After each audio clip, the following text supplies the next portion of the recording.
On the PowerPoint, there are Nasi Liwet, Selat Solo, and Serabi Notosuman. Maybe a few of you have tried it before. Next slide. All right.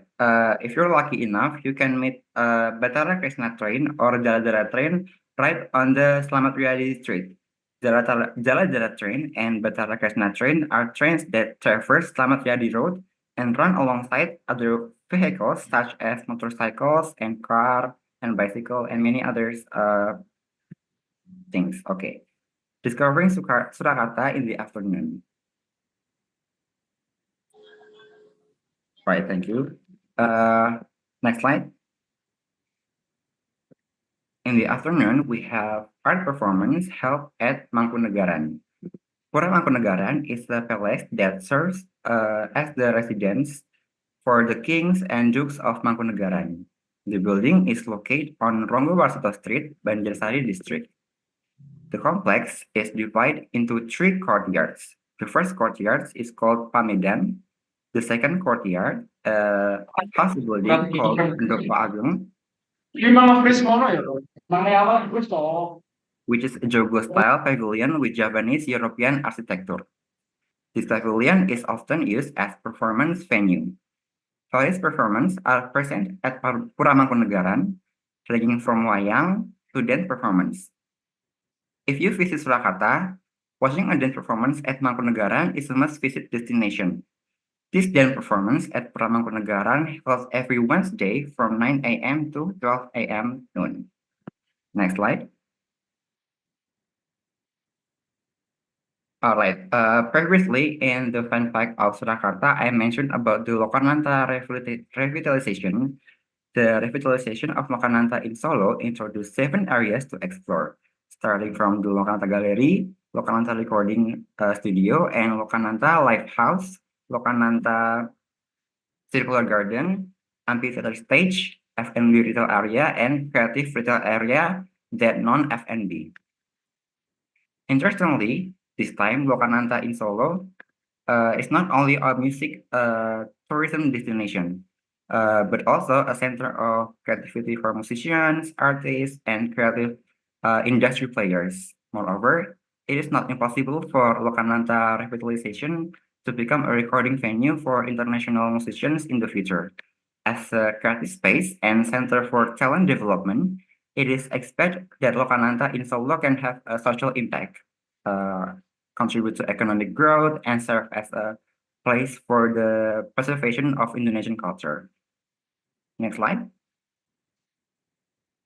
And we have the attraction of Prajurit Keraton, the culture attraction of the Prajurit Keraton Kasunanan Hadiningrat, captivating performance through a collaborative displays of palace warriors, community soldiers, and artistic communities. Additionally, the cultural warriors attraction positions the palace warriors as the source, inspirations, and the roots of traditions in the creative process.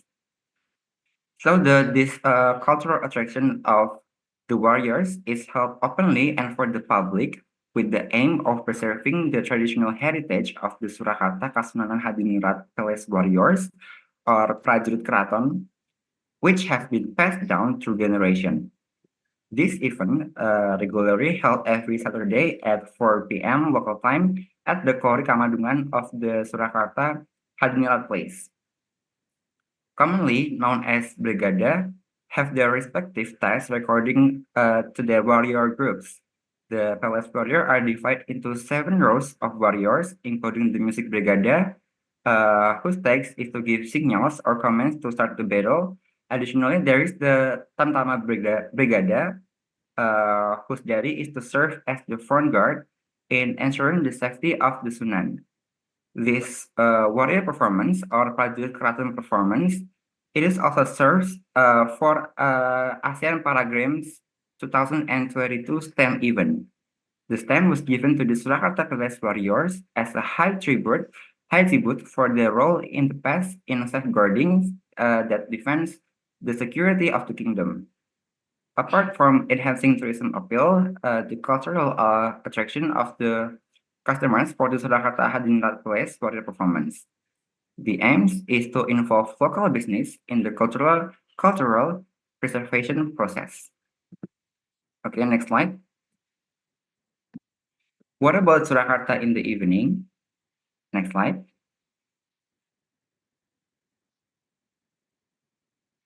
We have the wayang performance at Siwadari.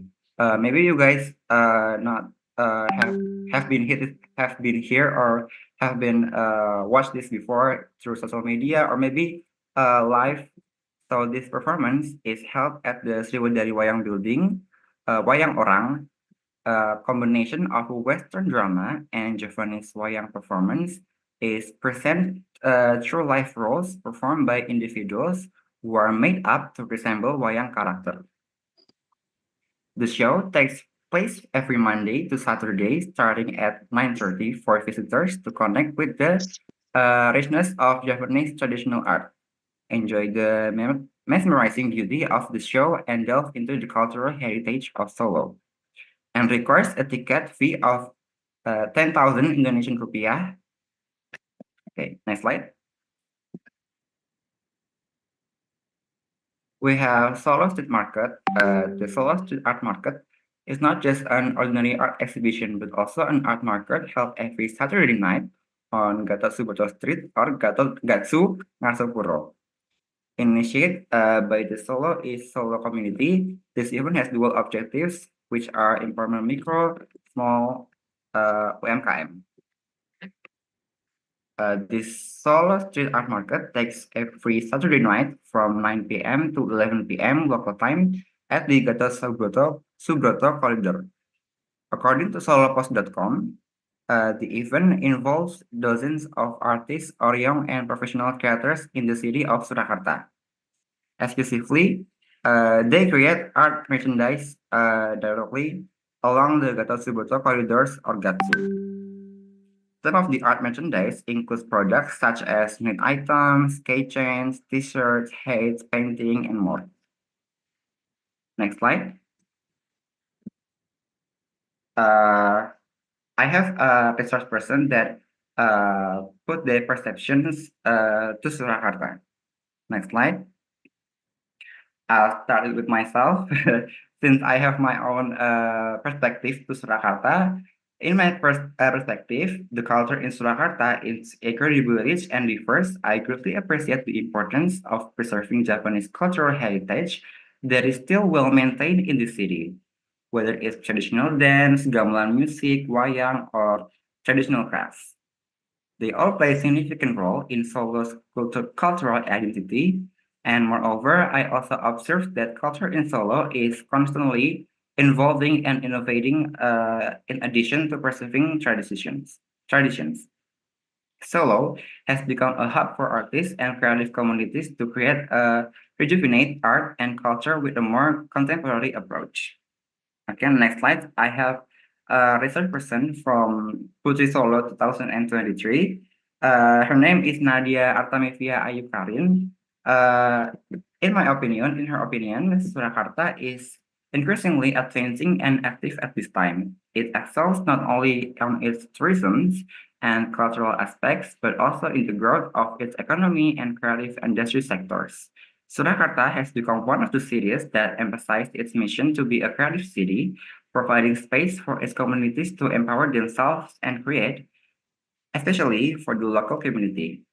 Solo is a city that strongly supports its communities. The forms of support vary, ranging from training for communities, creative space such as work, and creative space to funding for communities, especially those involved in the creative industry. Because for the city of Solo, communities are one of the aspects that support its growth and progress. Next slide. I have another research person, which is friends of Nadia, Putra Solo 2023. His name is Wimbi Praska Dewanga, and his perspective is as a Putra Solo, I see Surakarta as a city rich in history and tradition. Wherever I go in Surakarta, I can feel the strong presence of Japanese cultural heritage. I appreciate the efforts made by the government and the people of Surakarta to preserve and promote the culture of the city. From the revitalization of the old town area to the organization of various cultural festivals, Surakarta continues to strive to strengthen its identity as an irreplaceable cultural city. Okay, next slide. Maybe that is the last slide and the materials that I can provide for this session. Please, if there's anything you'd like to know, feel free to ask. Okay, thank you so much, Zidane, for the Thank nice, great you. presentation. So I see that Surakarta has a quite similar style of living with Yogyakarta, where Mm, the living cost is kind of low, and we can see that the culinary, like Selat Solo, you said, and yeah, historical buildings, just like Puro Mangkunegaran and the other. And I think you put on a good point on the people's perspective because it's Putra and Putri Solo and also yourself as a student, as a young generation. It is quite relate with us. And I love the way you tell us about Surakarta perception, just like Surakarta in morning, afternoon, evening is yeah. just makes us have the reference on how we see Surakarta. And yeah, let's jump on to the Q&A session where the participant can raise their hands before asking the questions or just simply type in the chat box. Okay, we'll wait for your participation here.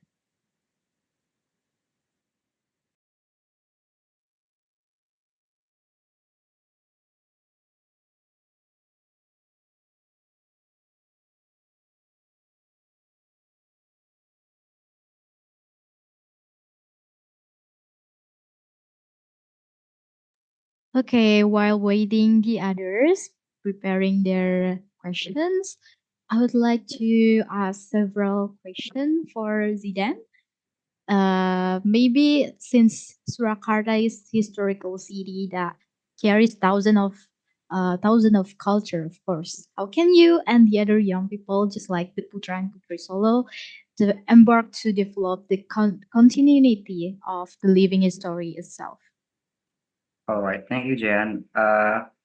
That's a good question though, since we're going to face it though. In my opinion, for develop to for living history is I have education and awareness such as we can attend workshops or seminars or cultural events that focus on preserving and promoting local history. And then besides education and awareness, I also have active participation either it in community initiative and organization that aim to preserve Surakarta cultural heritage. And then we have digital preservation because we live in a digital thing everywhere like this is 5.0, so we can use the technology and social media platforms to document and share about our local history. We can use such as photo or video or blogs or any social media platform that we can use to promote our history. And besides that, I still have collaboration with other young people, artists, and cultural enthusiasts to create projects that celebrate Surakarta's living history. Maybe that's it from my answer, Jan. So it's like the community that regularly gathering together, right? Right. I see. It's so interesting. So Uh, how about the community itself? What kind of the gathering? Like, do you prepare for dancing, traditional dance, or what kind of gathering?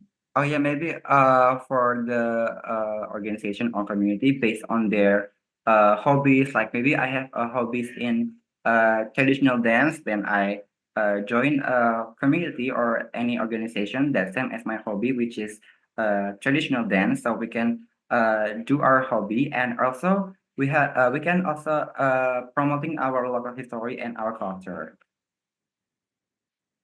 Okay, that's answer question. And yeah, for the other one, is there anyone want to ask then? Oh, there's Raisa. Okay, you may unmute yourself.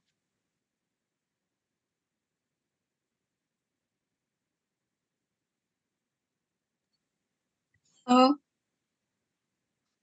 am I audible? As you are. Okay. Easy then. Um, Hi, Liza. should I introduce myself or? Yes, yes, you can introduce yourself. Okay, my name is Nadine. Someone who lives in Polo for about like 4 years. I realized that Solo is one of the cities that still preserves culture and is still quite traditional. And we all know that the modernization and globalization is too strong this year. And how how have modernization or globalization impacted the preservation of traditional practices and lifestyles in Surakarta? I want to know how is your opinion? Thank you. Okay, thank you, Nadine, for the question. So, my answer for Solo, as in my opinion perspective, as we can see, Solo is have a lot of culture and history, and many culinary like. So, you talk about modernization and globalization, while we still have those culture and many others historical things in Surakarta, but with the forms of modernization and globalization, in my opinion, we can why don't we combine both of it so we can use the modernization of the and the globalization to promote and using it to for our culture and for our historical things. Maybe just combine the two of it, it will be a great combination to uh, promote and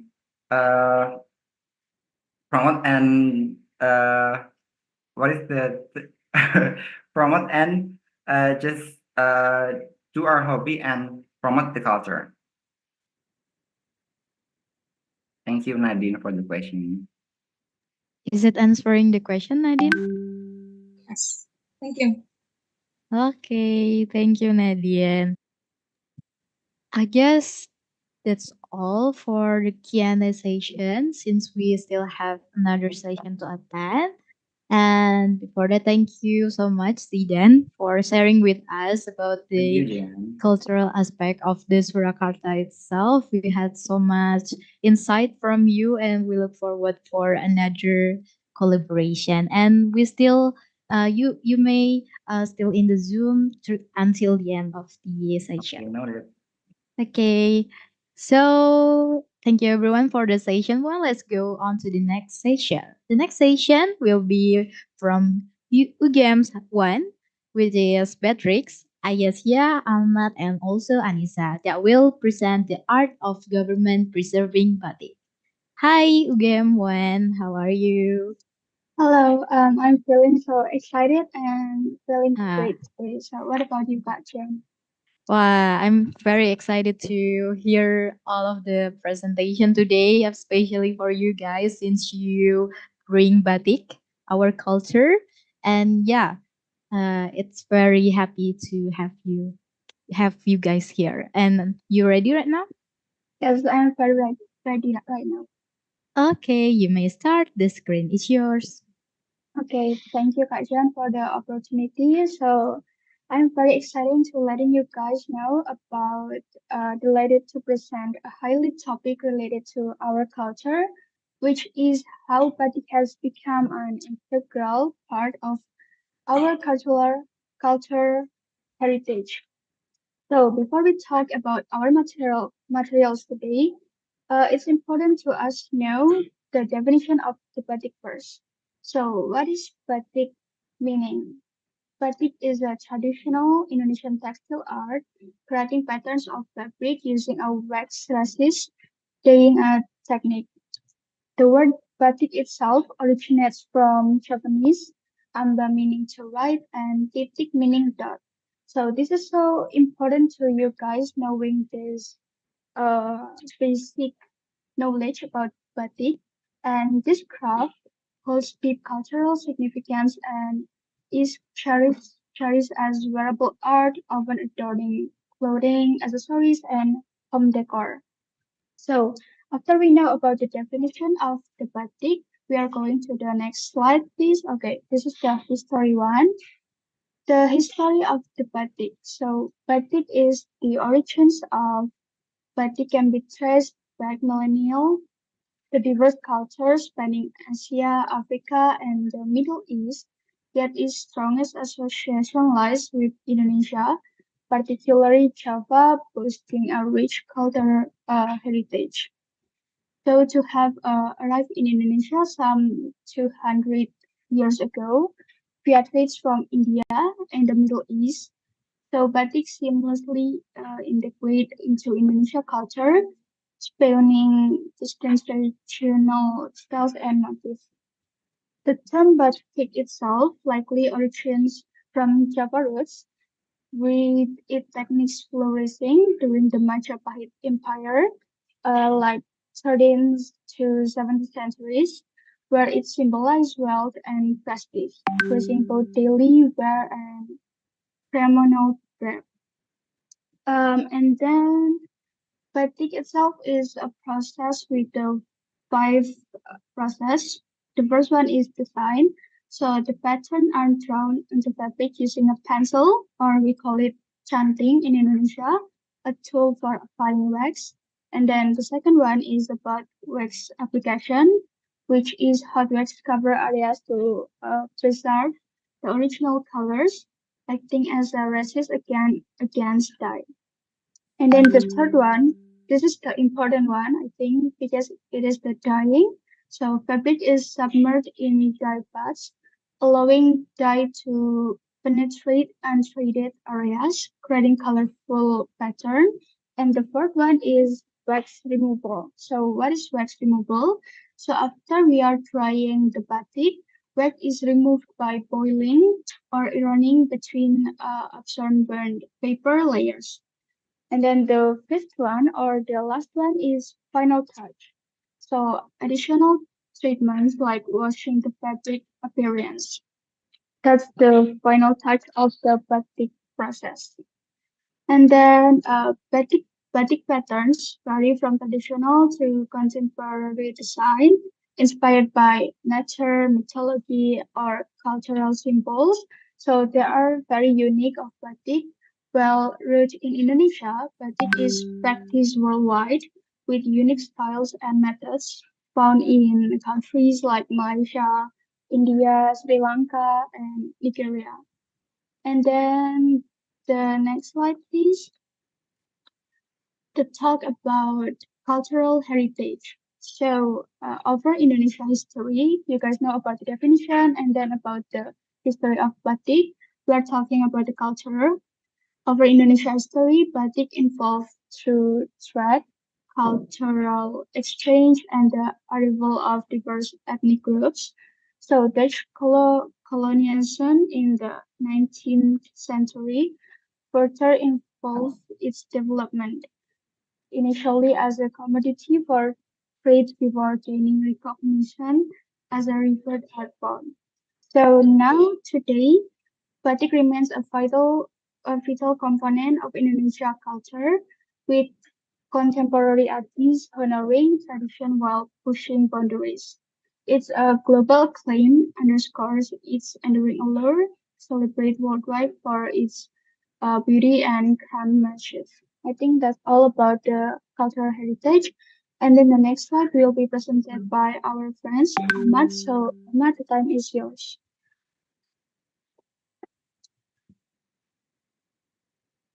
Thank you, Patrick. Okay. So I think for the economic progress, among which is two economic, cultural diplomacy, and tourism. And that is the economy. Industry is a sector that makes significant contributions to the national economy, especially in terms of creating employment opportunities. Minister of Industry, Gumiwang, said that small and medium industry has provided employment opportunities for 200,000 people from 47,000 business units located in 101 national centers.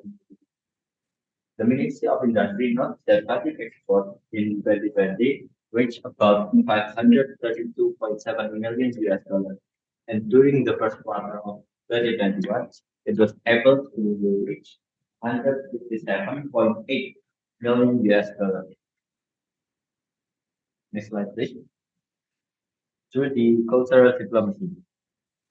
Batik can be used as a medium for cultural diplomacy. Promoting batik as Indonesian culture is not that difficult. Simply by wearing batik clothes at major or international events considered as cultural diplomacy.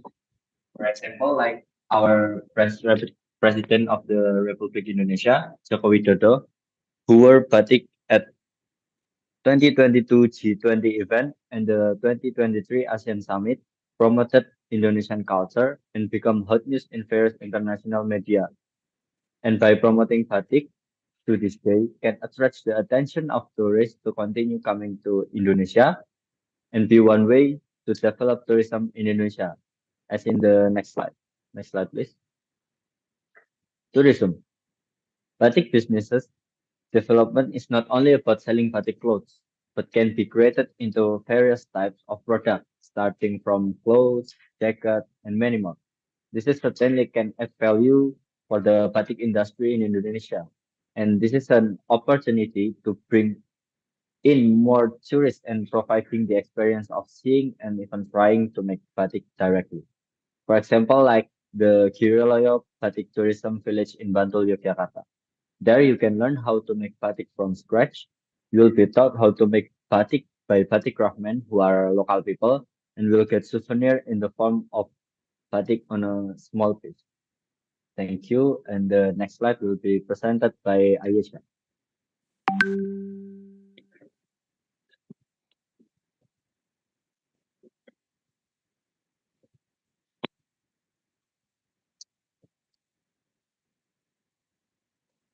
Okay, thank you. I will presenting the role and aspiration of the government in preserving part. Next slide, please. Okay, Batik and how it relates to government. Batik receives significant attention from the Indonesian government due to its cultural significance and potential economic benefits. The government recognized Batik as a symbol of Indonesian identity and sought to preserve and promote it as a part of the country's cultural heritage. This attention led to various initiatives to support batik artisans, promote its use in official settings, and eventually to nominate it for UNESCO recognition.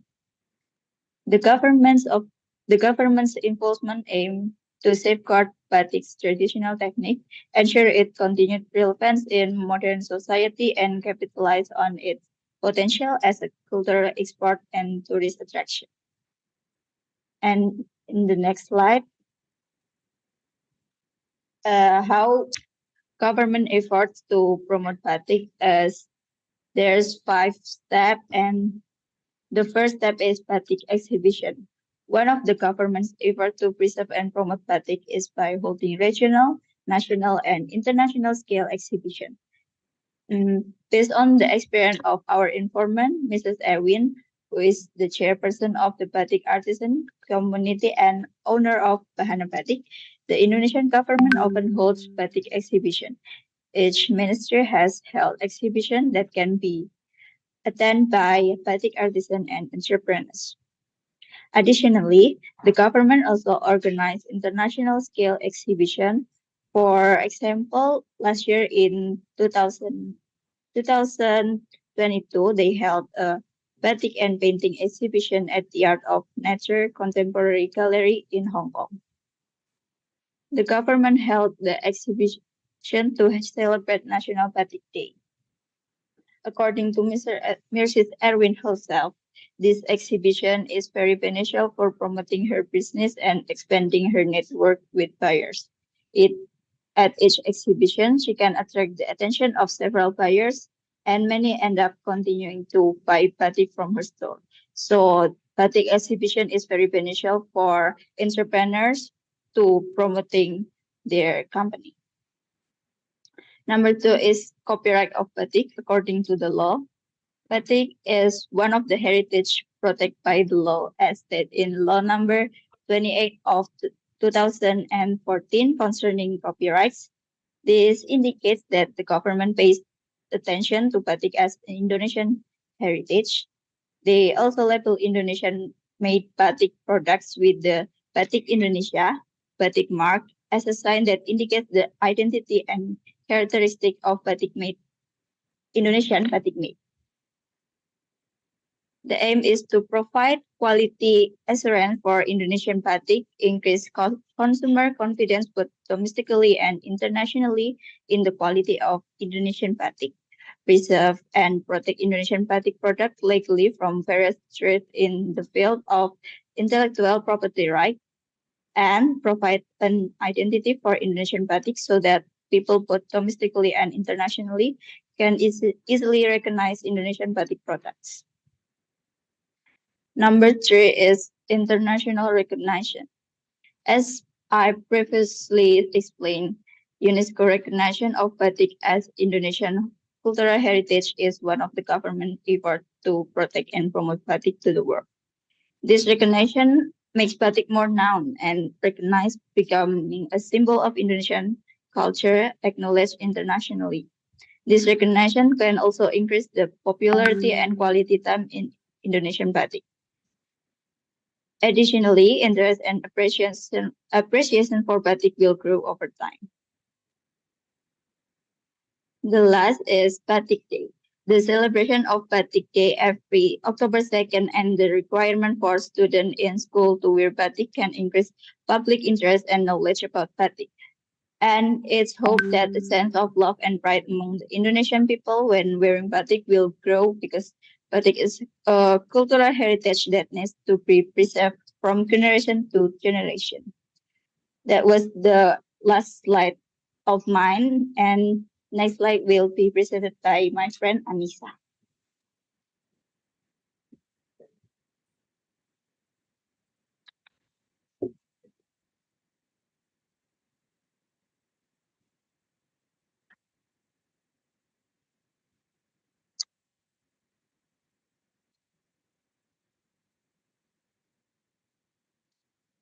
Okay, thank you for the occasion. And now we're in the slide of the Bahana Batik. From the previous exposition, we know that batik has contributed significantly to this country, serving as a cultural heritage that is widely worn by Indonesian society in daily activities and various events. And additionally, batik also attracts tourists and impact the economy, as well as serving as a tool for cultural diplomacy. And similarly, the government's commitment to preserving batik is evident through various programs and legal protection initiatives. And yeah, our group endeavored to explore batik entrepreneurs around Yogyakarta, and we had the opportunity to interview Ms. Erwin Yuniati, the owner of Bahana Batik. With over 13 years of its establishment, Bahana Batik has been participating in international exhibitions since 2018, including in Japan, Singapore, and Malaysia. And over the years, Ms. Erwin's batik business has gained popularity, partly due to the active participation in various exhibitions. And yeah, she mentioned participating in exhibition organized by local governments from the Yogyakarta and national scale exhibition by the Ministry of Tourism and Creative Economy, Ministry of Foreign Affairs, Ministry of Trade, and the other ministries. And through this exhibition, the opportunities has opened up for small, medium entrepreneurs to expand their network and to promote their products. And currently, Bahana Batik has its production house, sewing house, and several showrooms in Yogyakarta. And Bahana Batik is popular among office workers, both from private companies, state-owned enterprises, and government office. They offer specific motif design tailored for office wear, but are also open to general public. And from that, we know in conclusion, it can be inferred that the government plays a crucial role in preserving batik as an integral part of Indonesia's cultural heritage. But yeah, however, these efforts also require involvement and support from various parts to ensure that batik remains a strong and sustainable symbol of cultural identity for Indonesia. Next slide, please. Okay, and here are some events that Bahana Batik has participated in, including national and international scale events. And from the most recent event attended by Bahana Batik was Inacraft, which is the largest craft exhibition in Southeast Asia in Jakarta, organized by Indonesian Ministry. Okay, yeah, and this one is Jogja Batik Dunia. This event is from Yogyakarta government. And I think that's our presentation. And for the next session, I will give it to the moderator. Thank you. Hey, thank you so much, Wen, for the presentation. So I see that, yeah, batik plays an important role towards our identity as an Indonesians. It led us to a cultural diplomacy, just like Jokowi wearing batiks in G20, economics, tourism, and other aspects. And it's good to see you guys also do a research on UMKM Batik, which has Bahana Batik that can lead you towards the new perspective on how production of batik itself. And let's jump into the Q&A session. Just like the previous session, the participant can raise your hand before asking the question or simply just type in the chat box.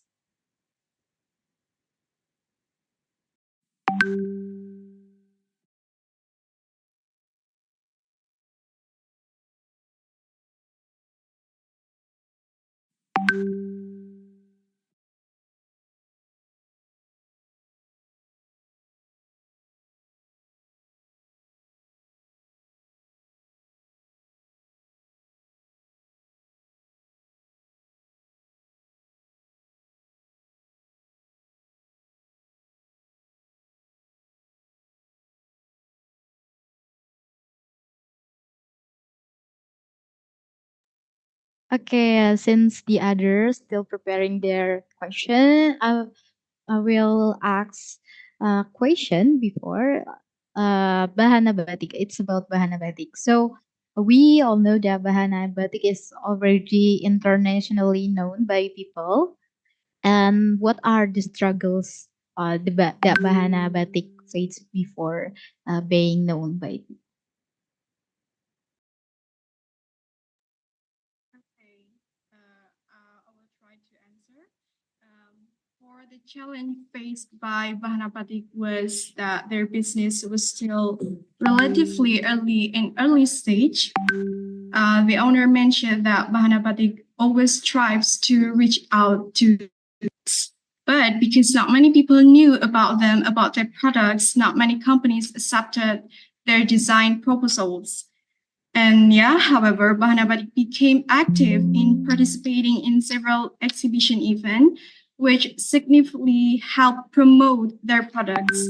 And this is evidenced by the fact that they now have many loyal customers from various companies, and also from the because of the COVID-19 pandemics. Bahana Batik also struggled, and I think there's a lot of entrepreneurs also struggled at that time. And yeah, Bahana Batik, they innovated by creating products that support safety equipment during the pandemic, such as batik masks and hazmat suits. This happened to ensure the business continued to operate. So, okay, great.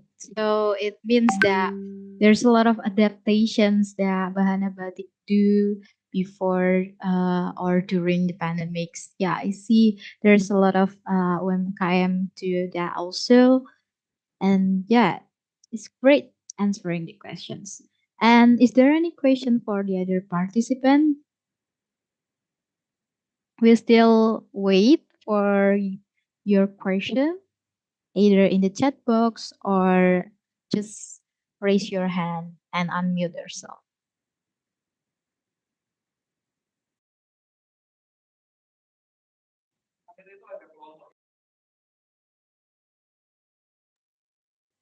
Okay, Raisa, you may unmute yourself.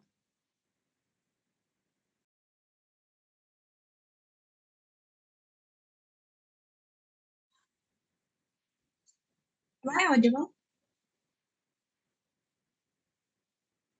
Yes, yes. Okay. Thank you for the opportunity. Hello, friends from UGM. My name is Nadine. And first of all, thank you for the insightful presentation. Appreciate that. Currently, I'm a student in Satya Wacana Christian University in Salatiga. I'm majoring in international relations study. So honestly, I'm happy that you guys mentioned before about batik as cultural diplomacy. Um, that the diplomacy will make batik well known and popular in the world. I want to ask about what strategies does the government employ to address challenges such as cultural appropriation and intellectual property rights in the global promotion of batik? Thank you.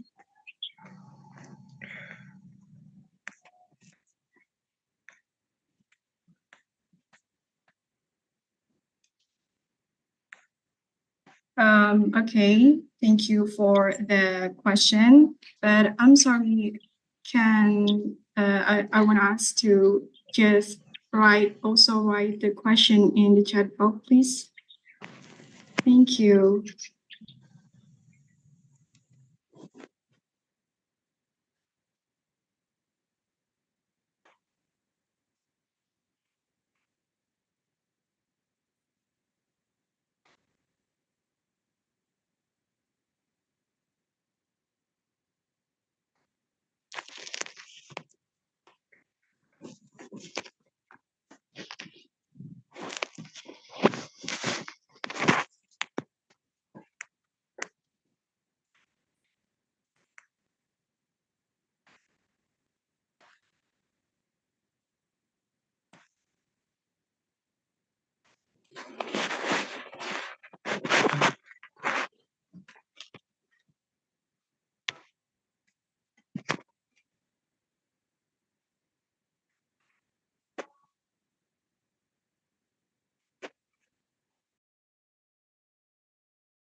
Okay, I will try to answer about this question about how the government, how about their strategies to employ to address challenges such as cultural appropriation and intellectual property rights environment in the global promotion of batik. So, this initiative from the government, their commitment is not also about the program like exhibition or something, but like the cultural diplomacy, but also the government, uh, the policy like to preserving this batik, like how government, I mean, try to recognizing this batik to the UNESCO and make some policy to or some law to preserve this batik.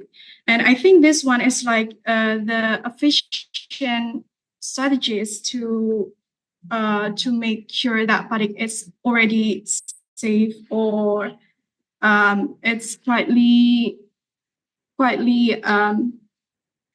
it's not really, yeah, for the cultural appropriation intellectual. Is that enough for the answer? Yes. Thank you.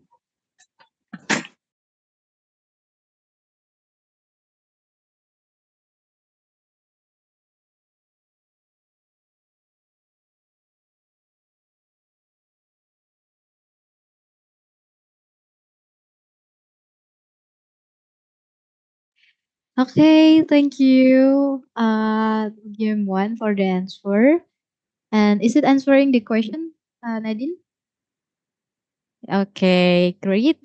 And okay, since we still have the section three and the other, thank you so much, game one, for the presentation. It's great to have the topics of the batik, and we'll see you until the end of the session. Thank you. And let's go on to the section three. Is for UGM 2, Abdillah, Bendina, Dila, and also Aprizal. We'll be here to talk more about Behind Two Gates relationship between pride, religion, and culture. Hi, UGM 2. Hi, Jian. Hi, how are you? I'm very well. It's better than Okay. yesterday. How about Oh, you? better. Yeah, same. Better than Uh, yesterday. How long did you prepare this presentation? well, at least it's not just one night. Yeah, we Mm. prayed, I think, yeah, some weeks, I think. Oh, some weeks. Yeah, So it's well prepared, right? inshallah. So yeah, we can see that UDM2 is very thrilling. And yeah, of course. Are you ready? Yeah, we're ready. Yes, you may start. The screen is yours. Okay, thank you, Jen, for the opportunity and for the time. Then we are from the presenter too, from Universitas Gadjah Mada. So we will talk about one of the famous city in Yogyakarta, Indonesia, which name is Kota Gede. So we will discuss about the culture and then the tradition that still exists, also the heritage building, and I hope it's very interesting for you guys. And next. Before that, I think it will be better if we introduce ourselves first. So, my name for me, my name is Abrizal Ahmad, and then there's of my friends, Dela Dwi Hidayah, Bendina Moreski, also Abdillah. Okay, next. We're going to the first material, the history of Mataram Islam Kingdom. It will be delivered with my friends Bendina. So, time is yours.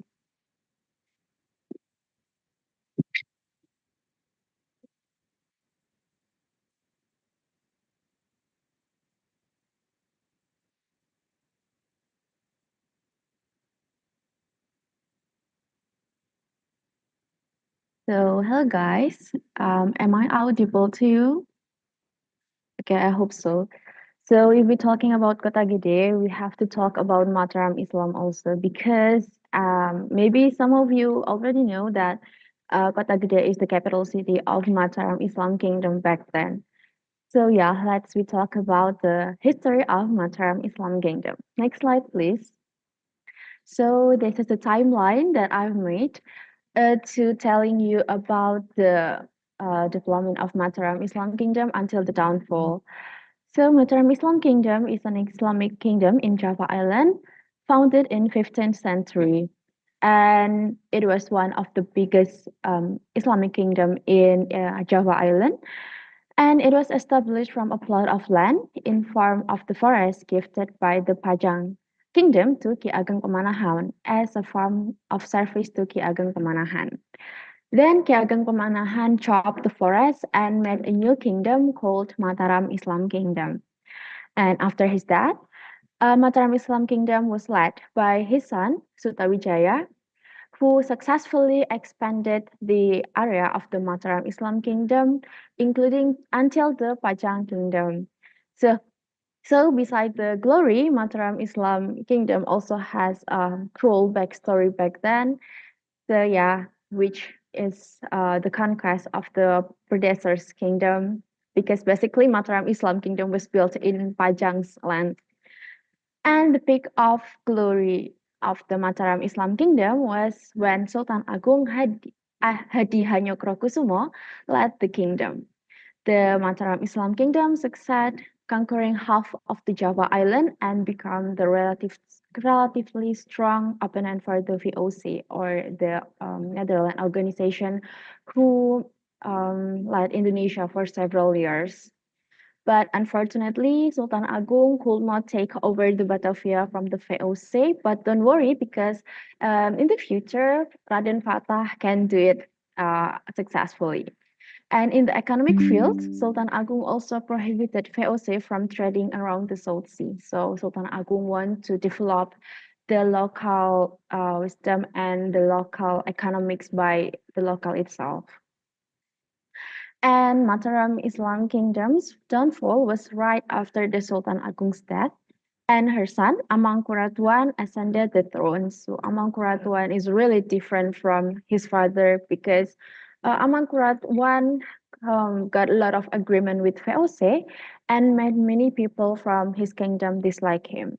He also moved to Bataram city to Pleret, so it's not in Kota Gede anymore. Even though the Pleret Palace is very beautiful, and it's maybe we can say it's the most beautiful palace in Java Island, but it also have a lot of social conflict. Then the internal struggle of the kingdom also arose for the throne between the grandchild of Amangkurat I, the Amangkurat III, and Paku Buwono I, also make the things worse. The VOC's intervention, which pit the two against each other, also worsened things. Finally, after several war and other social conflict, VOC entered the Gianti Agreement, which split the Mataram Kingdom into two, which is Kasunanan Surakarta, who led by the Pakubuwono, and Kasultanan Yogyakarta, who led by the Mangkunegaran or Mangkubumi. So Mataram Kingdom, also the Yogyakarta, Kasultanan Yogyakarta, have like the connected history with the Kasunanan Surakarta in this story. Yeah. In this way, the reign of Islamic Mataram Kingdom ended. So yeah, that's it. This is a little bit story about the Mataram Islam Kingdom. I hope it will give you knowledge, and after this we will talk about the historical place and other tradition from the Mataram Islam Kingdom that still accessed until now by my friends. So yeah, next slide please.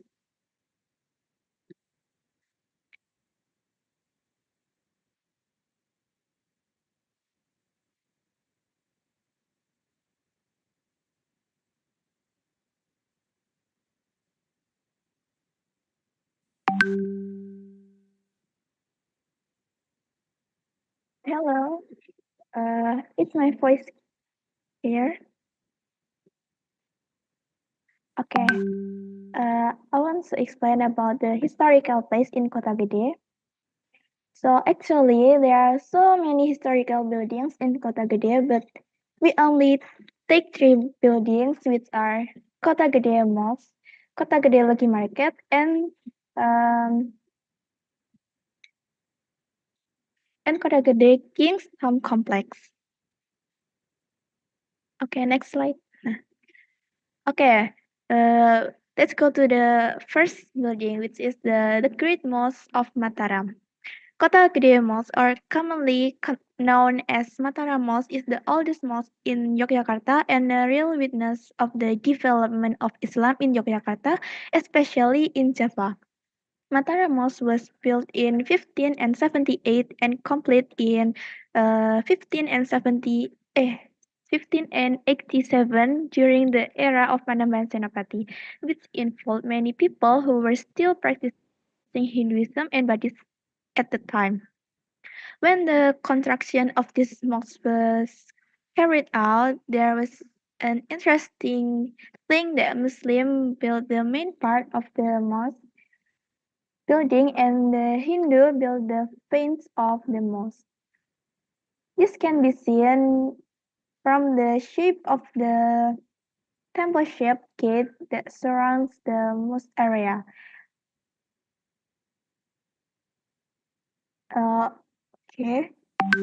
Okay, the next topic that we will discuss is about Kota Gede Legi Market. Kota Gede Legi Market is also the oldest market in the city of Yogyakarta. This is because the existence of this market was earlier since the 16th century compared to the Islamic Mataram Kingdom at the time. It happened because, according to the surrounding community, the existence of the market as an economic center was considered more important for the Mataram community than the Mataram kingdom itself. And then, when drawn further, the market is not only considered as an economic center but also used as a place for Mataram residents to interact with all forms of activities that can occur in the market. This market is always crowded by buyers and sellers who selling various necessities of daily life such as vegetables, fruit and rice, and etc. Then another interesting information is why this market is called Pasar Legi. So this market is called by Pasar Legi because in the market day, according to the Javanese calendar, there are Panwagi Kliwon Legi Pahing. There is one day that will occur the most crowd transaction activities, namely in the Legi Market Day. On this Legi Market Day, in addition to selling daily necessities, various types of batik clothes to various iron and chopper goods are also sold. And then this market also has buying and selling activities at night, namely various antique art trade. Next slide, please. Okay, the last topic that we will discuss is about Kota Gede King's Tomb Complex. Kota Gede King's Tomb Complex, or people usually call it Pasarian Hastono Kito Ageng, is a tomb complex for the kings of the first Islamic Mataram Kingdom that was built by Panembahan Senapati. The tomb complex is located in west of Mataram Mosque and maybe 100 meters from Pasar Legi Kota Gede and is surrounded by a large wall. The construction of this tomb complex was done gradually since 1589 and was completed in 1606. In this tomb complex, there are three domes, sort of like square buildings with roof usually used to shade the tombs that served as protection for the oldest tombs. The three domes are called Prabayaksa Ward, Witanayard, and Tajuk Ward. Like the gate at Mataram Mosque, the gate of the tomb complex is also characterized by Hindu cultural architecture called Kapura Padukarsa with carved frame. Since it is the tomb of the kings, visitors who wish to make a pilgrimage here must follow several applicable rules, such as one, female pilgrims must wear a chest-length charik or kemben and are not allowed to wear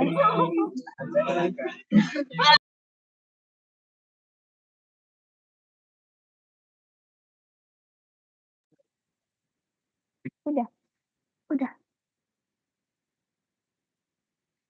Okay, I'm sorry.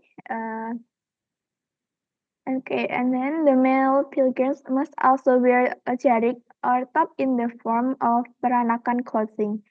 Both clothes worn by pilgrims must also be the clothes worn by courtiers or abdi dalam. And the second is, it is forbidden to take pictures and videos in the tomb area. And the last rule is pilgrims must also take off their shoes when entering the tomb area. Maybe that's all from me, and the next topic will be explained by Abdillah.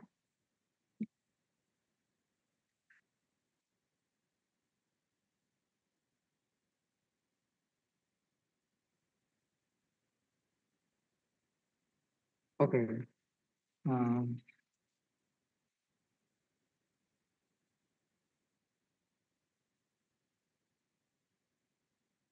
okay, now I will present the authentic culture from Kota Gede.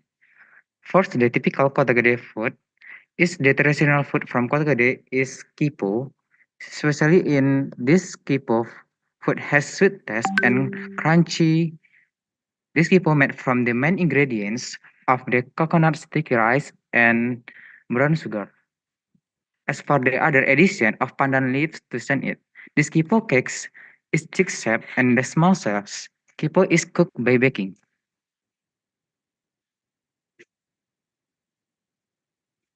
No, kipo cakes has history. This kipo has been around since the time of Islamic Mataram Kingdom and has become culinary special in Kota Gede. Why is it called kipo cakes? The name kipo is apparently a play on the Japanese language iki opo, which means what is this?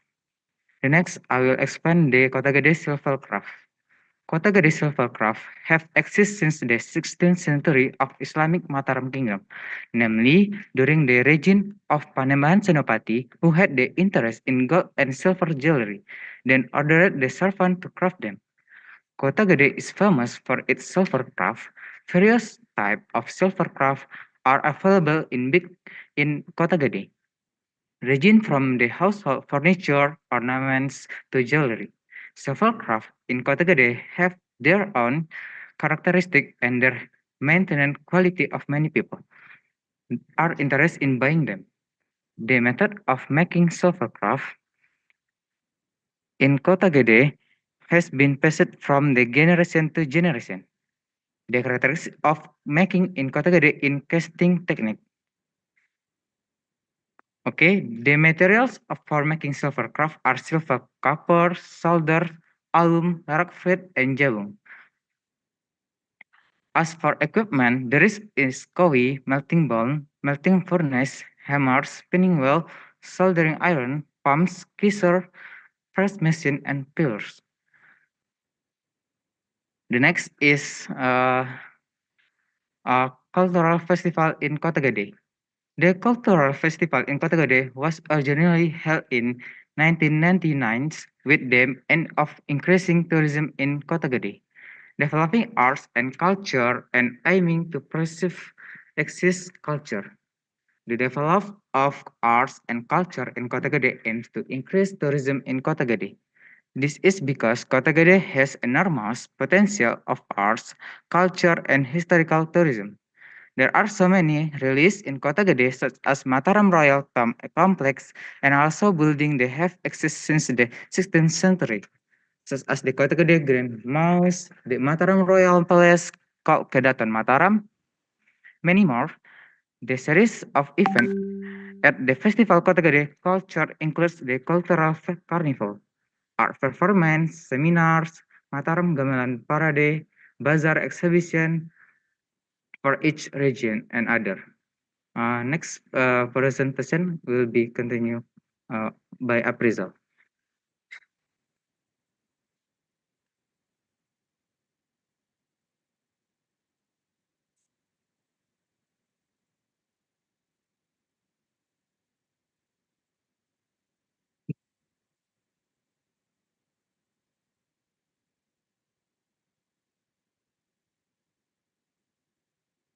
Okay, now I'll continue the presentation.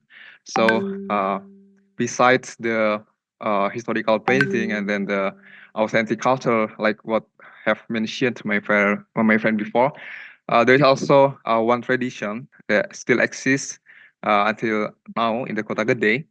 One of them is now Sendang Seliran. Okay, next. So actually, this tradition is cleaning the pond, or we call it sendang, in the early Mataram Islam era in Kota Gede. So they do it every Sunday Wage in Rajab month. This tradition is carried out. So Sunday Wage in Rajab month is based on Javanese calendar. The function of this tradition is though that when entering the month of Ramadan, the condition of the sendang is already clean because it was just clean in the previous month. So in the Islamic calendar of the month of Ramadan is located after the month of Rajab. So then there is a question, who usually performs this Nawu Sendang Sairan tradition? Well, actually Nawu Sendang tradition is carried out by the Abdi Dalam of the Kasultanan Yogyakarta and Kasunanan Surakarta in the tomb complex of the Mataram King. So actually, this Nawu Sendang Sairan tradition also caused pros and cons in the society because it was considered to contain shirk or belief to the other god. But however, Abdi Dalam and organizer emphasized that this tradition activity was only symbolic, so it's not contain a shirk or a belief to the other god. Next. Now I'll this summary from our presentation. Well, we know that the Mataram kingdom is the proof of the intelligence of its builders. We know that the layout of the kingdom was designed with the economic center being positioned strategically near the city center. This not only facilitate trade and commerce, but also fostered a sense of community and well-being among its citizens. So in addition, the Mataram kingdom played an important role in the spread of Islam in Java. The kingdom's strategic location, combined with the dedication of its rulers and also religious leaders, made it a booming center of Islamic learning and spreading. So nowadays, the legacy of Mataram Kingdom lives, I think, in on the heart and minds of the people of the Kota Gede. Yeah, and also they're very proud of their heritage, and then they continue to maintain the values, also the tradition passed down by their ancestors. So the Mataram, this a quote for the closing our presentation. The Mataram Kingdom may no longer exist, but its spirit and influence to continue to shape the identity and culture of the people in the vibrant corner of Java. Okay, maybe that's all for our presentation, and I'll give back the time to moderator. Thank you. Thank you, Game 2, for the amazing presentation. So there's plenty to see about Mataram Islam Kingdom, the historical stories that really attach to us, and gladly we can see and trace that in Kota Gede, which are related to our historical of the colonialism and also empire. And also there's several stories that you bring to us, like this next Kipo. I'd like to uh I'd like to eat kipo someday, maybe. Silver handicraft and also the tradition of now Sendang Seliran. And yeah, it's very interesting to know all of those culture.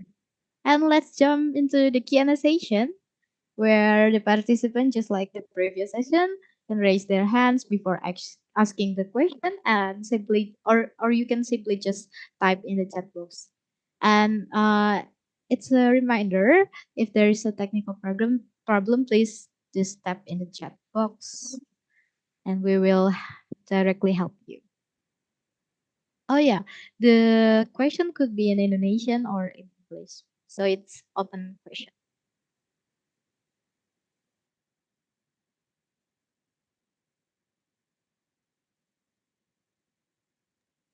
Okay, we see there's a lot of people willing to ask about the UGM to PPT, and maybe Kauru can go first. You can open your camera if available. Okay. Okay, thank you very much, Sachin, for letting me to answer. So I'm Cora from the UGM Laboratory.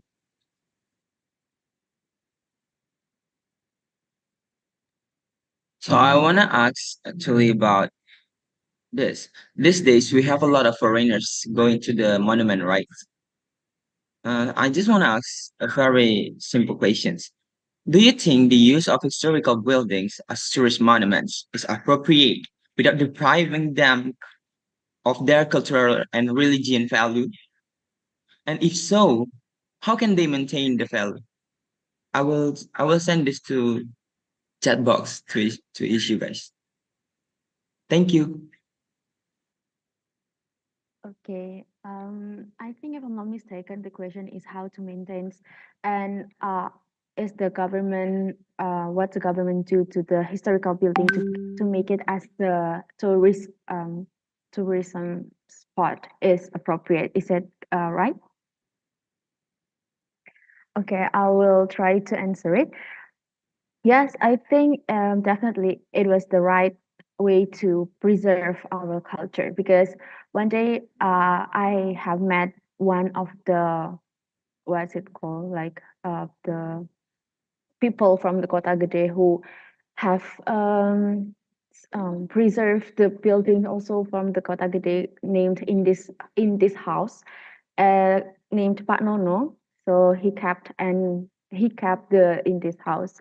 And Pak Nono said that he really hoped that the government could give more support to in this house because they really need it. They really need the support from the government to make it as the tourist attraction or to make it as a historical place.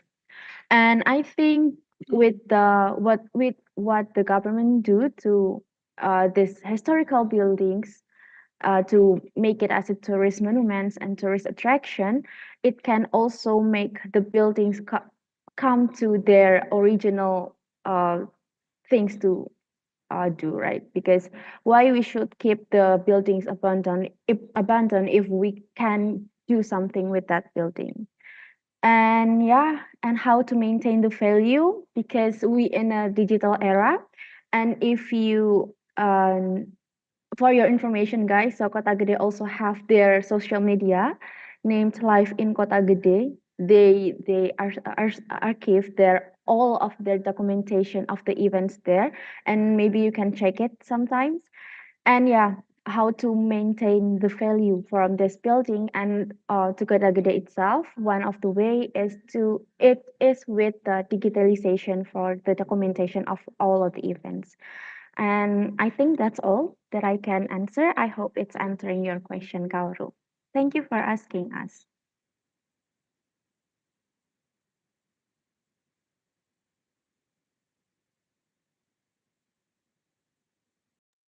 Okay, thank you, Game 2. And Kauro, is it answer the question?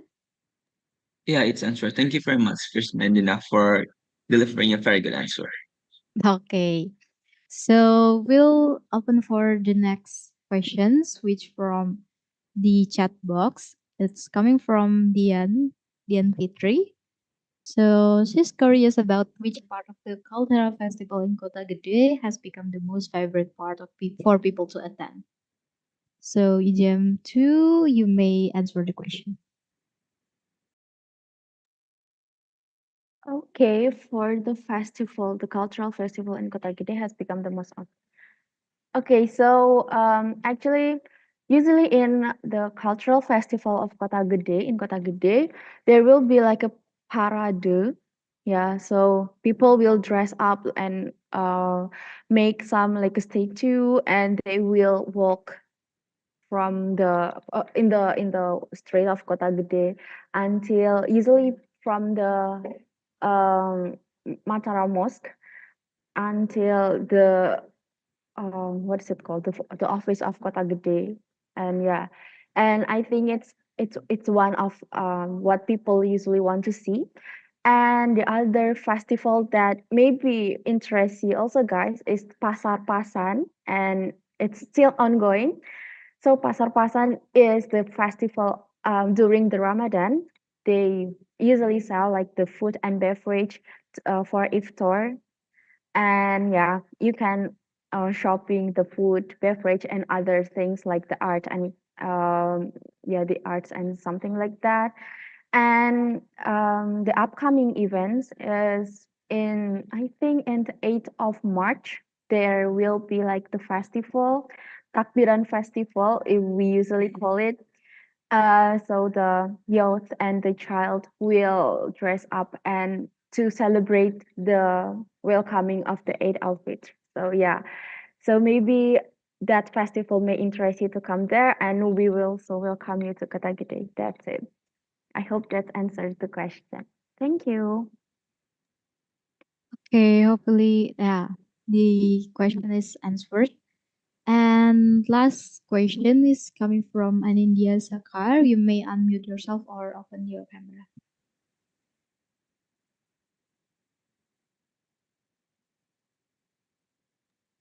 All right, thank you for the opportunity. My name is Anindya Skar Pramesti and I'm from UGM. Thank you for the presentation of UGM2 group.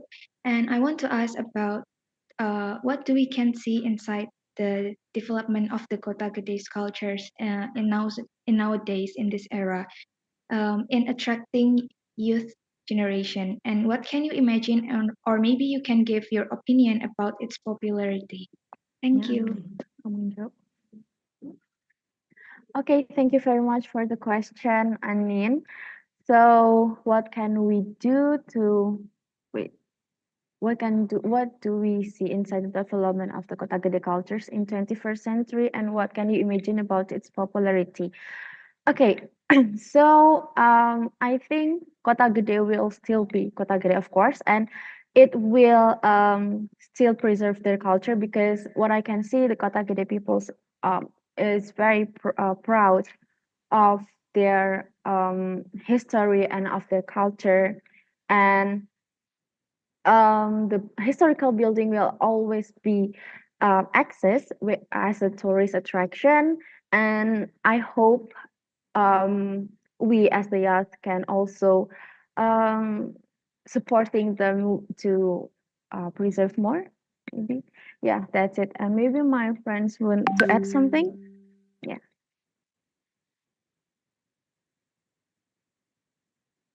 Okay. And India, I want to add a little bit. I think the key point, if we talk about the nowadays in the uh, 21 century, I think the key point is the digitalization. Yeah, digitalization. The uh, the people in the Kota Gede, they also use the social media. They also use the website to share their tradition, to share their what we say is the culture. Like we can find it in the Instagram, maybe example. The Kota Gede Mosque, there is this share about the event in there, and I think it's also make the people they known about their tradition, about their culture.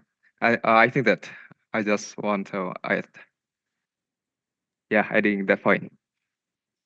Okay. Is it answering your question for an India? Yes, it's clear. Thank you. Okay. I guess it's all for the question section Q&A session for the section 3 for the UGM2. And hopefully all the questions are answered well. And yeah, thank you so much to Game 2 for the presentation and amazing answer for the Q&A session.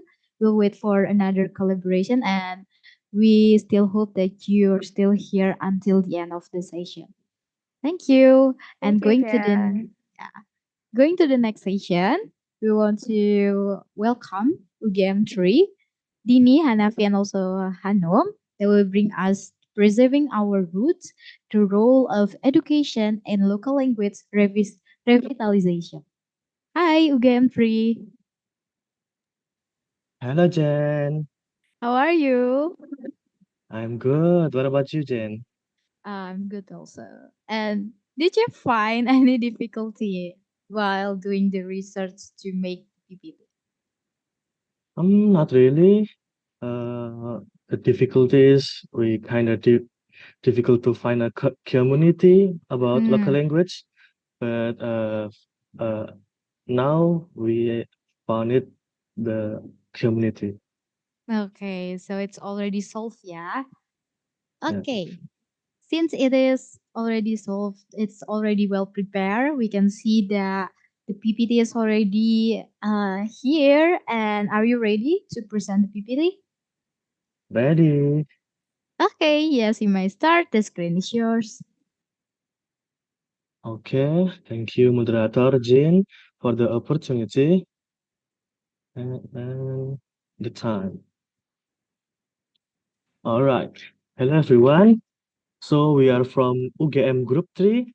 We'll do a presentation about local language preservation with the title Preserving Our Roots, the Role of Education in Local Language Revitalization. Next.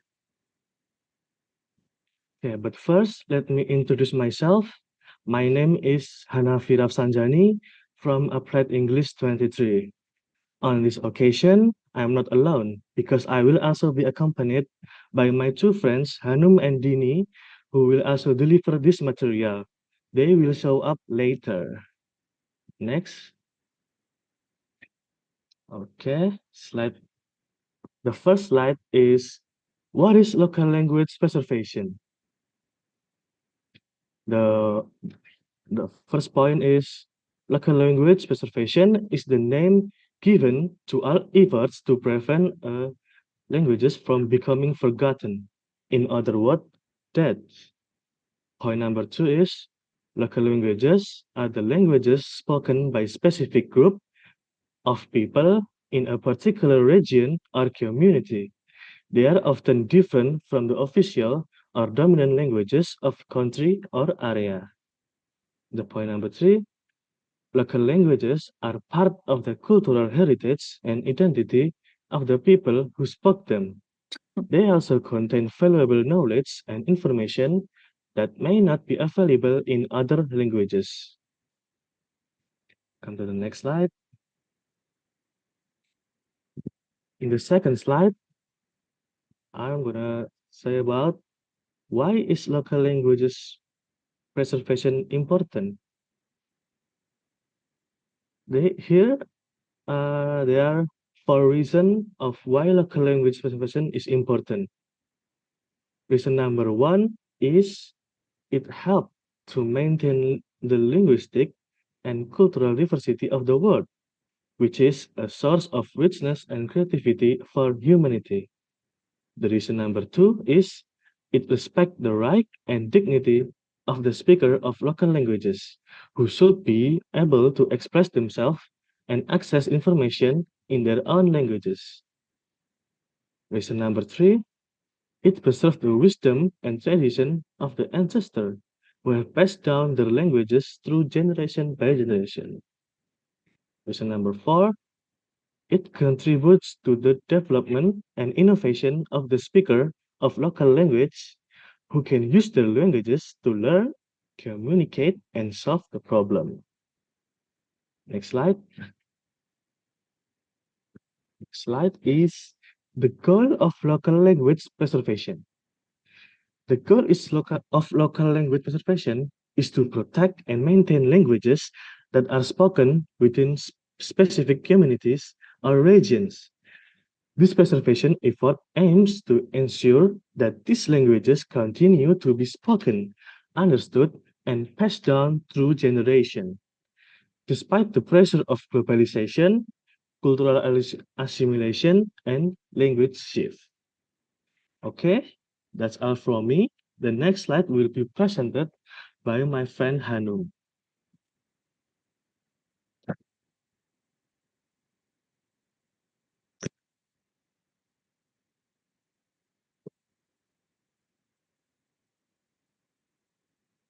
Okay, hi guys. I'm sorry, hi ladies and gentlemen. So I will continue my our material. So what is local language roles in the society? So the first one is local languages facilitate effective communication among community members. They are often the primary means through which individuals express thoughts, emotion, and ideas, enabling clear and meaningful interaction within families, communities, and workplaces. The second one is identity and belonging. Language is closely tied to identity, and speaking a local language can strengthen a sense of belonging and connection to one's community and heritage. It provides individuals with a sense of identity and pride in their cultural roots. The last one is preservation of culture. So local language often carry the rich cultural heritage of a community. They contain traditional stories, folklore, songs, and other cultural artifacts that are passed down through generation to generations. Preserving local language helps to maintain and transmit cultural identities. Next slide, please. So how can we preserve local languages? There are many ways to preserve local languages. depending on the situation and the resources available. Some of the most common methods are teaching and taking language classes. This involves providing opportunities for the speakers of local languages to learn and practice the languages, either formally or informally. Language classes can also be offered to non-speakers who want to learn local languages. And the second one is using digital and social media outlets. This involves using the internet and other technologies to create and share content in local languages, such as websites, blogs, podcasts, videos, or social media posts. This can help to raise awareness and interest in local language among a wider audience. And the last one is insisting on speaker your native language. This involves using your local language as much as possible in your daily life, especially with your friends. Especially with your family and friends. This can help to keep your language alive and pass it on to the next generation. Next slide, please. Okay, from the result of our research on the community of Javanese cultural preservation, we found Jawacana. So Jawacana is an independent nonprofit cultural organization with the spirit of living and living Javanese literature, which was founded by artist Paksi Raras Alit in Yogyakarta on April 1st, 2017. Initially, Paksi Raras Alit and his colleges, UGM Javanese Literature Alumni, initiated this movement as a space for reading education and write Javanese script. More specifically, it stems from concern about the condition of Javanese script and language among young people in Yogyakarta who are increasingly marginalized. Next slide, please. Okay, so this is Jawacana website, and this is an overview of Jawacana website. On this website, you can find out more about their profile and their programs. You can also find out who the mentors behind this community are. So I think it's all up from me. The next presentation will be presented by Din Hanifah. So Din Hanifah, time is yours.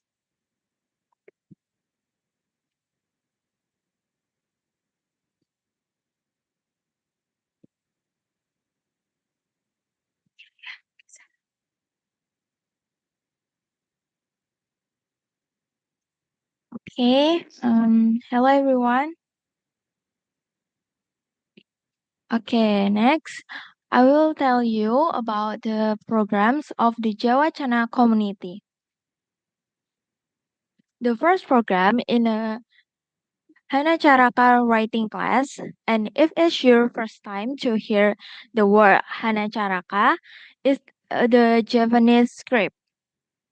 Hana Caraka classes are held every Tuesday afternoon at Rumah KPY, Gondomanan, Yogyakarta. Regularly since 2017 in collaboration with Sanggar Seni Kinanti Sekar. This program is carried over 4 meetings per week, and this program is free with registration select.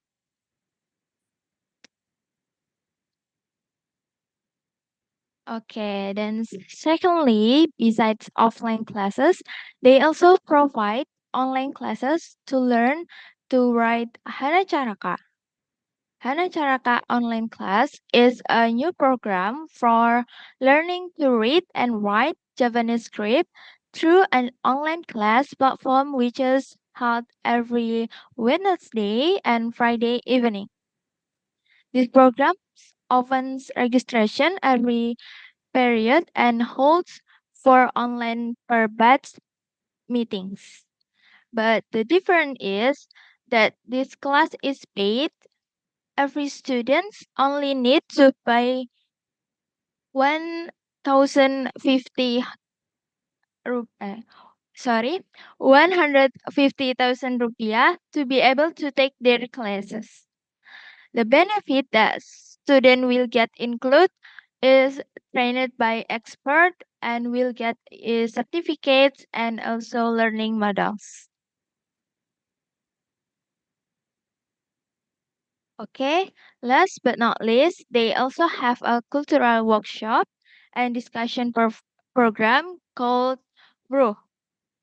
Yes, BRO is a discussion and workshop program about Javanese culture based on the study of Javanese literature, which is held regularly every month. This program collaborates with the Kinanti Sekar Art Studio and Banyumangsi community. This program is also free with registration. Not only discuss of theory, Brock also presents practice, which a scientific approach to Japanese culture, but with casual approach.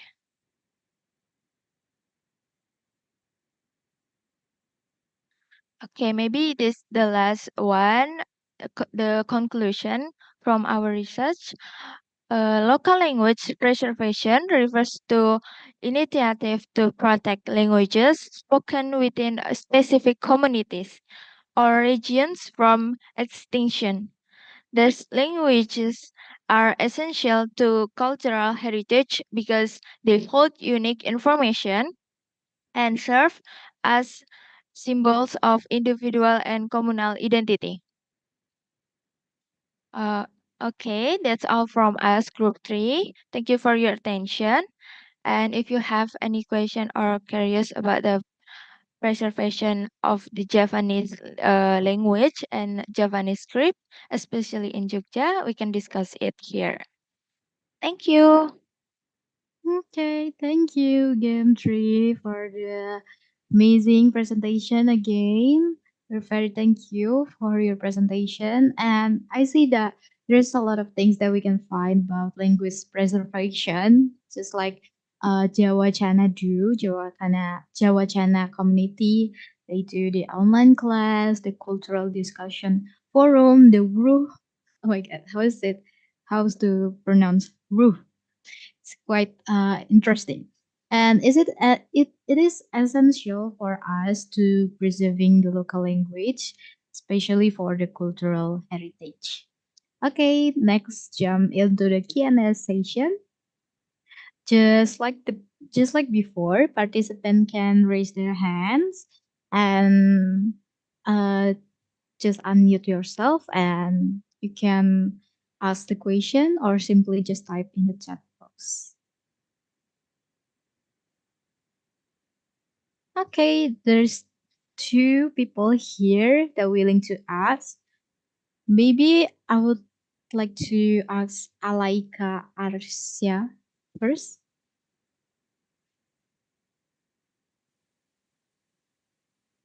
Okay, you Alright. may, yeah. Bismillahirrahmanirrahim. Assalamualaikum warahmatullahi wabarakatuh. My name is Alaika and I'm from Applied English UGM. First of all, I want to say thank you for the opportunity to ask. And my question is, what's the challenge of Java Kana existence in society? Thank you.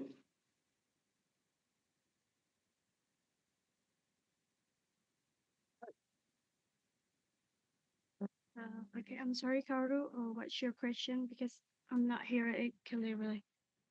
Alaika, I'm sorry. Can you repeat it again? All right. Wait. What's the challenge of Java Kana existence in society? Okay, so what's the challenge of Jawacana existence in society? So the challenge of Jawacana existence in society is the lack of interest from the surrounding area to learn Japanese languages and culture, especially for the young people. Due to the influence of globalization, many young Japanese people lack interest in, and even some do not understand the meaning in Japanese vocabulary.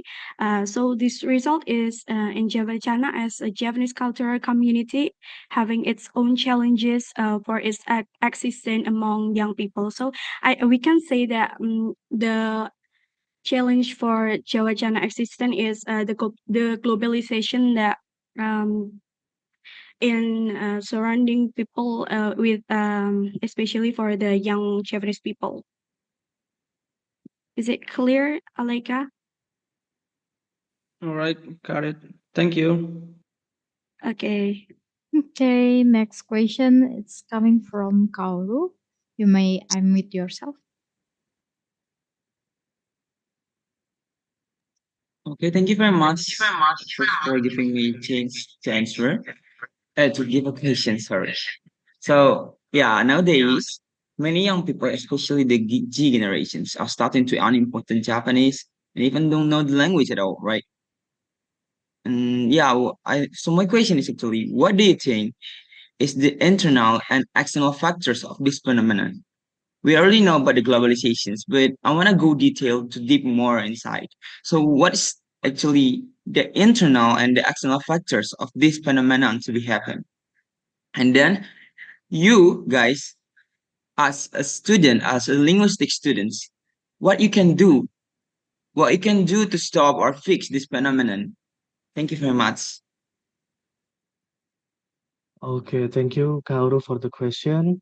I will try to answer it.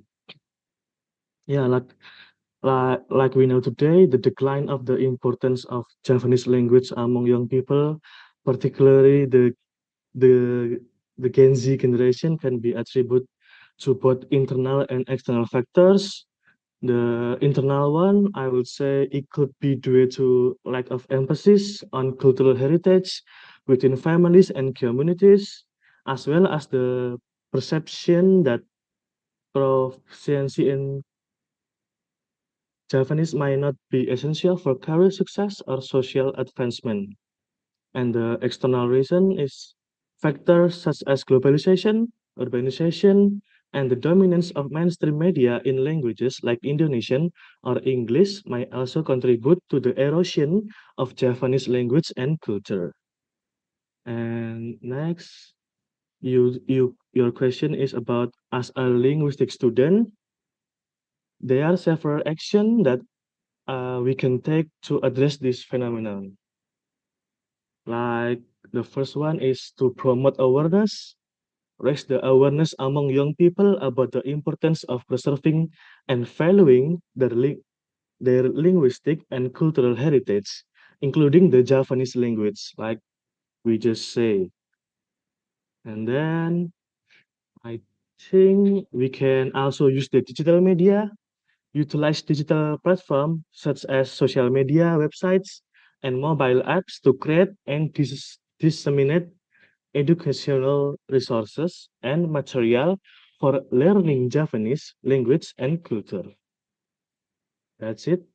My answer to you is that answering your question, Kaoru?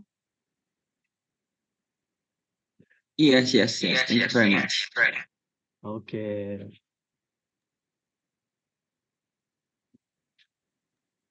Okay, thank you for the participant who asked the questions for the UGM3. It is very engaging discussion about the language, especially Japanese, and UGM3 nailed it. And we will have another section. And thank you so much, UGM3, for presenting your ideas about language. And we're hoping you guys still in here until the end of the section. Thank you. Okay, we're going into the final session, which is our main session with our main guest speaker, Hania Khan from BFW Visual Studies undergraduate of University of Calgary, Canada. She will present to us community-based art in Canada. Hi, Hania. Hi, can you hear me all right? Yeah, we can hear you.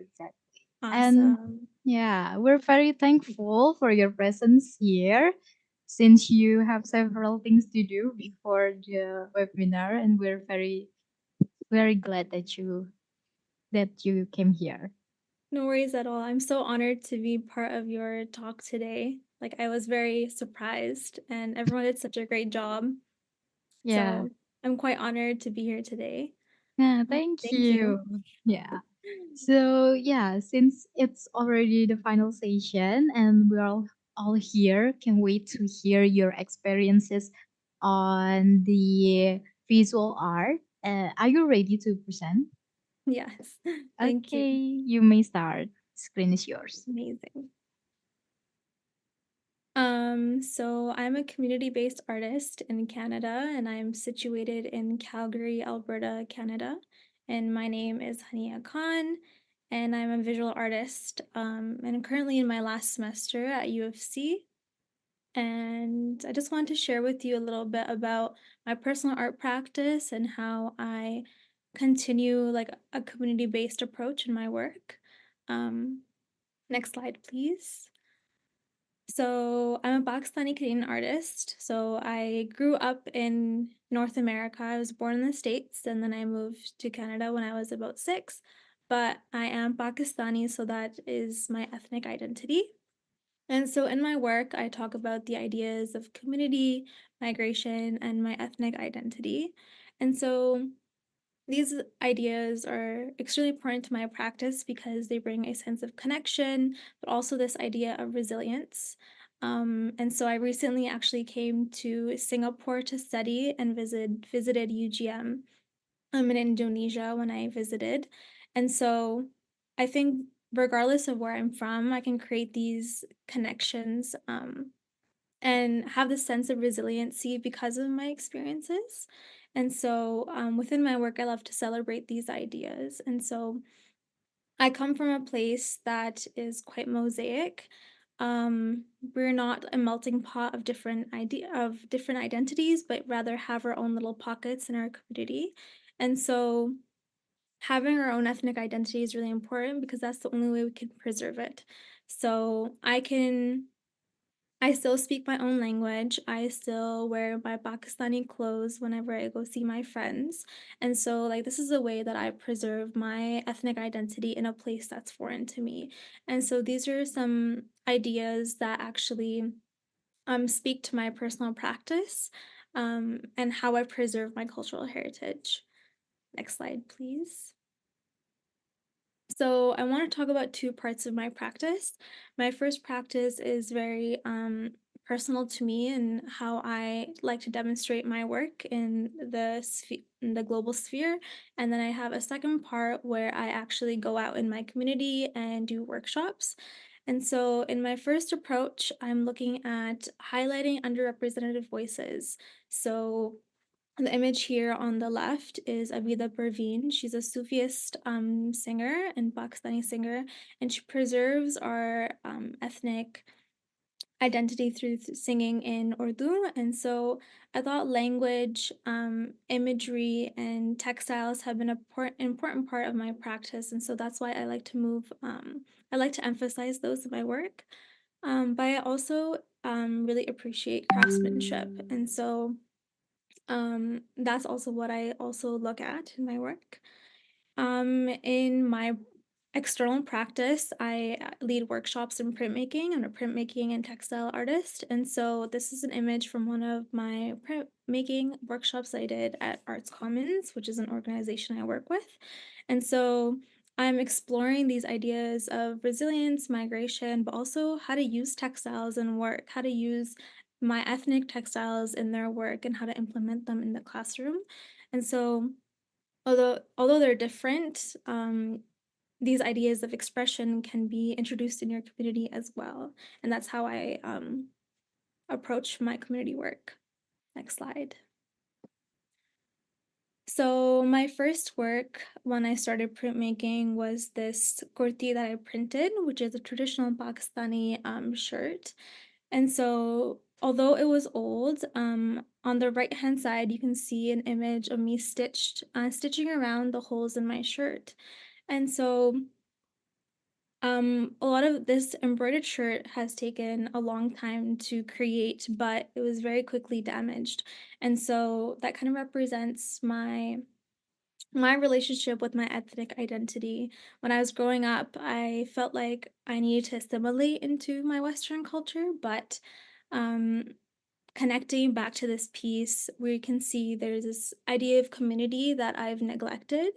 And so I just wanted to emphasize these ideas of care and taking care of the things that are important to us. And it is my ancestry, so I need to be proud of what I have. Next slide, please. And so then I started looking into relief, which is wood carving or block print, and also lithography, which is a stone method, impression-based printmaking. So on the right-hand side is a jhumka, which is a traditional jewelry from South Asia. And so this is usually has number of variations. However, there are quite a functioning piece within our beauty standards. And so although they're regularly worn, there's this idea of craftsmanship. And also creating this wood block took a lot of time. And so this is like my first piece in my first like year. So I have grown from then, but I think there's this idea of beauty and care that I really wanted to emphasize.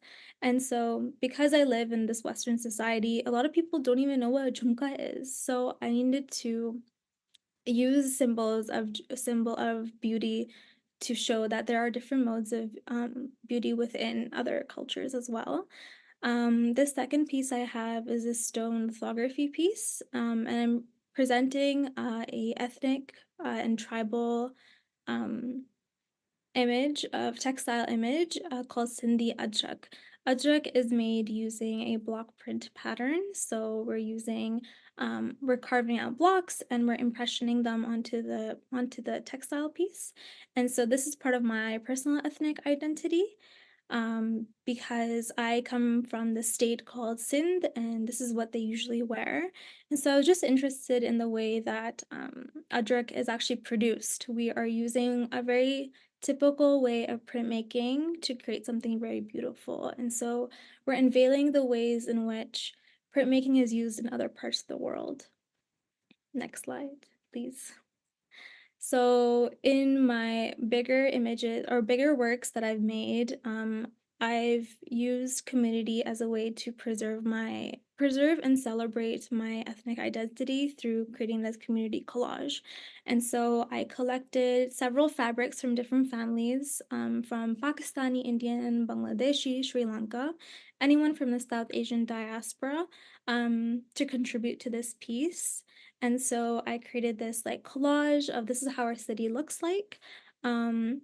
Because Calgary specifically has a really rich history of Indian migrants and Pakistani migrants who have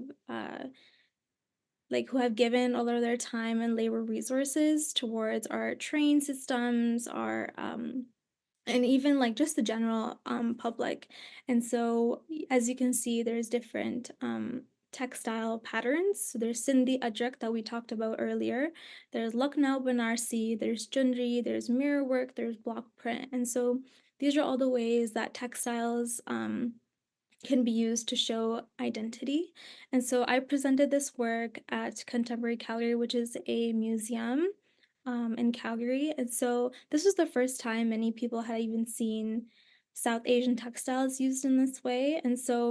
And a majority of people go to galleries are Western people, not people of color usually don't go unless they're interested in the arts. And so in my experience and where I live. And so this is their first introduction to what textiles mean and what they can look like. And so I just wanted to create this connection between myself, my community, and the people who see my community, and to celebrate what they've done for the Calgary community. Next slide, please. So my current work, I'm a printmaker, so I've worked in many different mediums and materials. But my current work, I'm looking at the political and social conditions of migrations in Pakistan. So Pakistan was actually created because of the creation of Islamic State. So before India was one country, what included Pakistan, and then it's split into Pakistan, India, and Bangladesh. And so the written text actually states on this piece is the tragic events of the establishment of Pakistan and migration.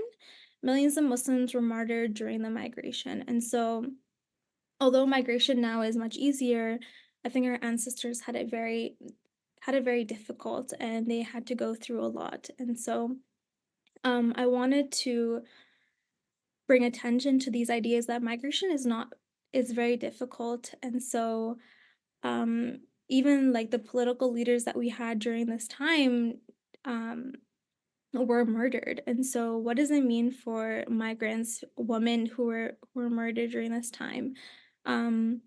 Children. And so although a birthday hat is symbolized as a celebration, I'm kind of also mocking it at the same time. Like we celebrate this idea of independence, but what does it truly mean? And are we understanding what separation from state means? And so this current piece I'm working on is about collaging myself within landscapes. And so how do I, as someone who was born here and people still ask me like that if I'm an immigrant versus like my ethnic identity, because I don't look like everyone else. So how do I find that space in between, right? To like to show that I'm still from here, but I still hold my ethnic roots. And so I'm finding the space in between to build my own sense of community and sense of place. And so they're just like these things are just what I'm working on, but this idea of migration, place, and community are really important to me. Next slide. So before I leave, I just want to like make sure you guys leave with 3 things today. First is learning the craft, whether that's Javanese, like we mentioned in the UGM talks today. You need to learn the craft. You need to like make mistakes, learn from the professionals and learn from each other. And that is the first way we preserve until we learn the craft or we learn about our ethnic identity.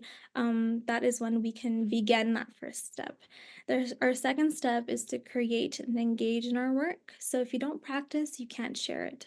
So until I got better at printmaking and learning what things I wanted to express in my work, I can't share with other people. I wasn't able to create workshops for my community until I learned the skill.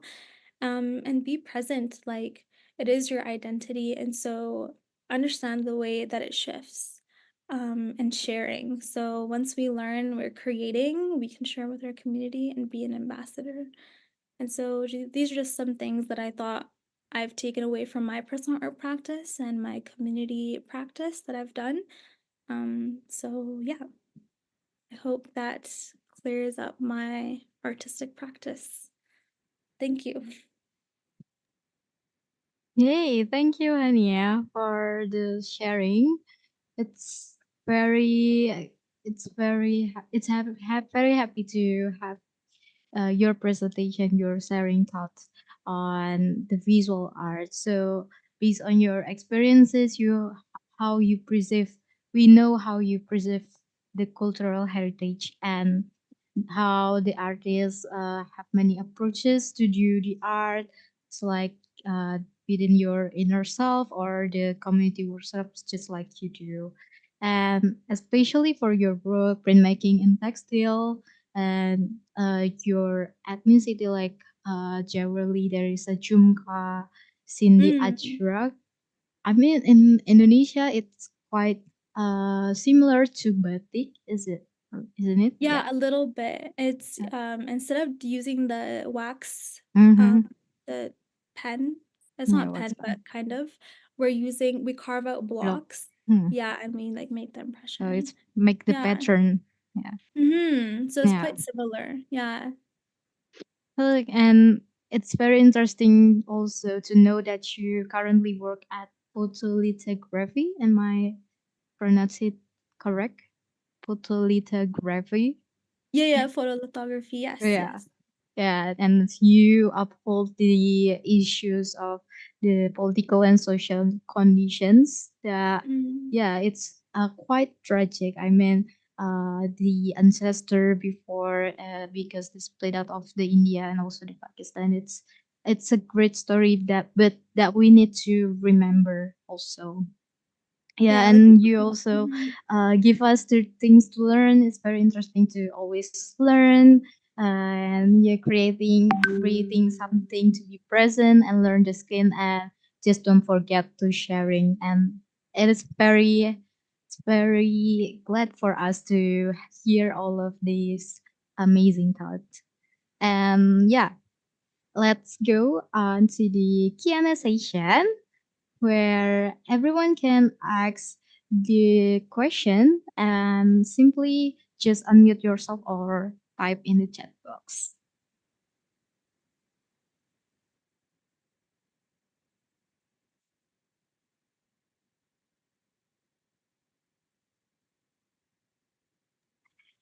It can also be a It- comment. Like it doesn't always have to be a yeah, question. yes, it can be a comment.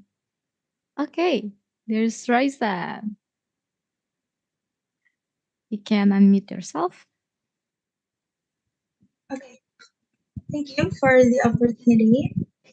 Hello, my name is Raisa Bernadine. You can call me Nadine, and thank you for your presentation. That's very insightful. And I wanna ask about we all know that community-based art initiatives play a, a pivotal role in preserving the identity of a locality.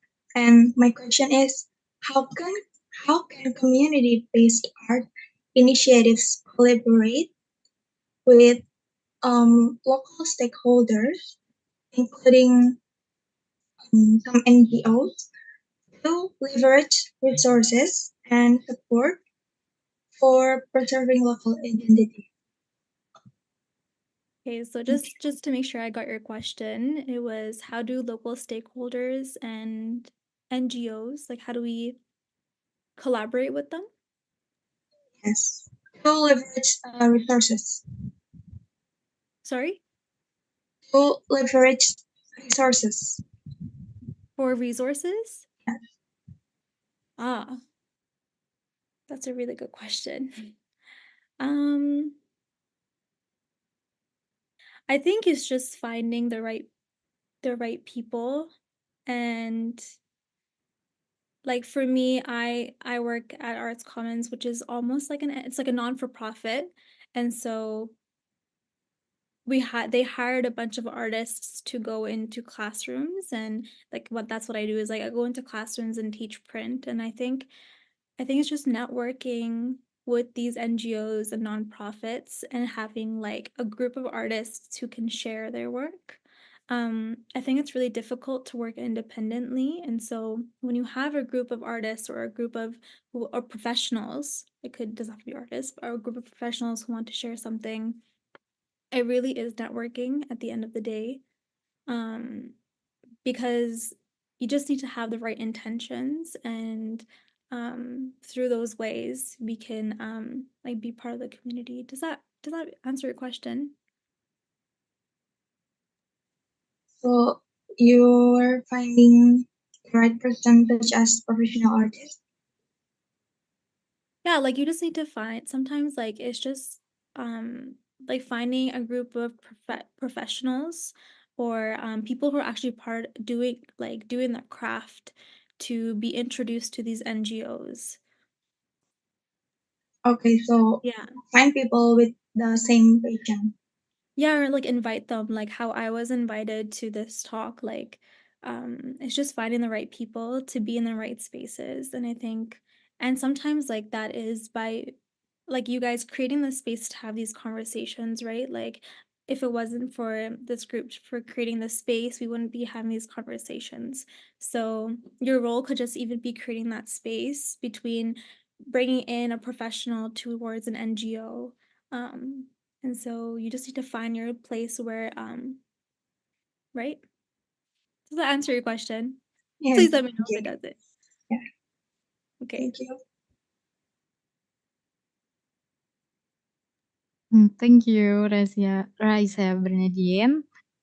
And is there any other questions or other participant? Feel free to ask to Hanifa, guys. Hania, sorry. No worries. And maybe while waiting the other to prepare their questions, I will ask several questions. Is it okay, Hania? Yeah. Okay. So I have a question like what did you expect for from your current work, photolithography? I mean, is it only to make the young generation remember, or which impact did you expect to happen? So, photolithography is just a process of creating. So you're just using images to create like work. And because it's print, we can create multiples of it. So, um, just like a magazine, which is produced in multiples. I think if you share like that birthday hat that I had with my personal language on it, um, like if I gave that to everyone, everyone would remember that, have that piece of me, have that, or recognize that identity, right? And so, um, I think photolithography can be really useful in the way that you can use images and reprint them with this idea of craftsmanship being valued, because we create our own paper. Like, we don't create our own paper, but we have to soak our paper. We have to print we have to print on the plate.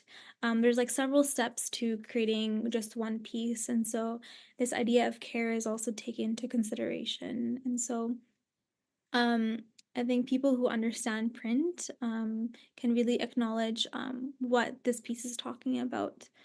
But yeah, I haven't shared much of it, but yeah, I think it can be very powerful if it's shared in the right spaces. Yeah, great. And maybe I will also ask one more questions. And it's actually just I want to ask about your thought. What should we do as the young generation that is aware aware to secure the art, uh, to secure the existence of art? How we should do? Like how we should sorry, can you repeat that question? As a young generation that is aware to secure the art, what should we do to secure the existence of the art itself? Like from your point of view. Um, that's very difficult. I think it's just engaging with it. Like, just because you're not creating doesn't mean you can't engage with it. I think that's like, not everyone's an artist, and that is okay, but we engage through art. Language is an art, right? So speaking the language is an art. Wearing clothes that are ethnic to you or your ethnic identity is an art. So there is art in everything that we have, and so we secure ourselves through that. And so art is not just a piece of paper or a painting, but it's the way that we speak, it's the way that, or even like poetry can be seen as art. And so I think it's that engagement is how we secure that art, quote unquote. Yes, of course. So yeah, it's just simply just engage with the culture and engage with the art itself, so we can secure the existence of the art. Okay, that's very answering the questions. And Is there any questions for the other? Hi. Hi, I have a question. Oh, Yes. yeah, okay. Sorry, Hi, I don't Precious. know how to raise my hand on Zoom. I haven't figured that one out. Yeah. So, hi, Hania.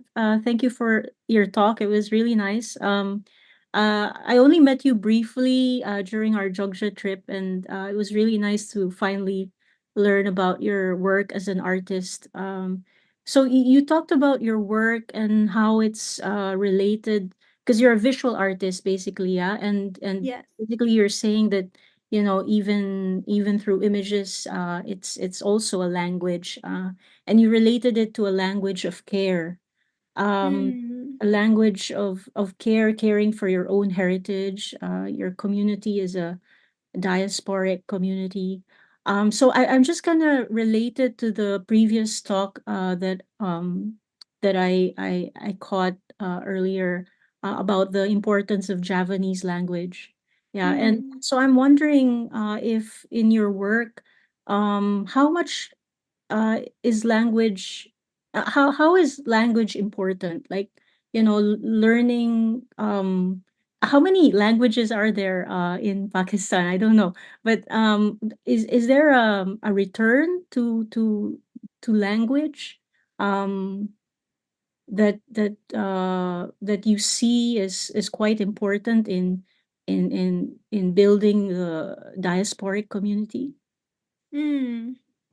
Fresh, that's such a I'm so glad you caught that.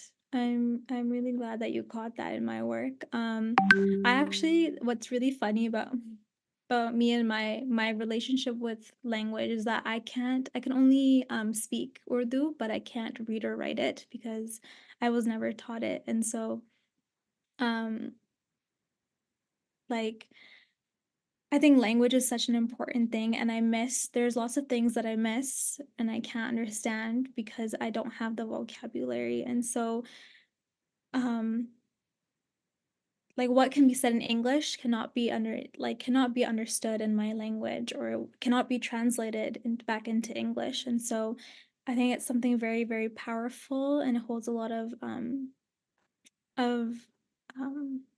it holds a lot of not power, but this weight that we don't realize until we've lost it. And so, even though I've used language in my work, it's because I'm trying to regain it back. Um, does that answer your question, Precious? Yes, absolutely. Yeah. Yeah. So there is a struggle, yeah. And I can Mhm. understand because as part of a diasporic community, I guess part of being integrated means that you assimilate the language of the community you're part of, right? And that's why Mhm. it's a little bit of a difficult, situation there, yeah. Yeah. And so, like, because you only practice it somewhere else, like I only practice it with my family, like that is my only relationship to it, right? And so, like, it does kind of feel like you kind of feel left out when you don't understand the joke or because you can only know so much because you were only taught so much. And so, like within Pakistan, there are several languages. There's Punjabi, there's Kashmiri, um, they have their own sense of community. But I think our overarching language is Urdu and Hindi. Um, but there is this sense of lost community when you don't understand your ancestral language. And I think that's really important. Yeah, and maybe just a follow-up question among the Mm. youth. Is there a desire to actually learn, to go back to one's mother tongue? Or actually mother tongue will be English, right? But Yeah. yeah, but is there a desire?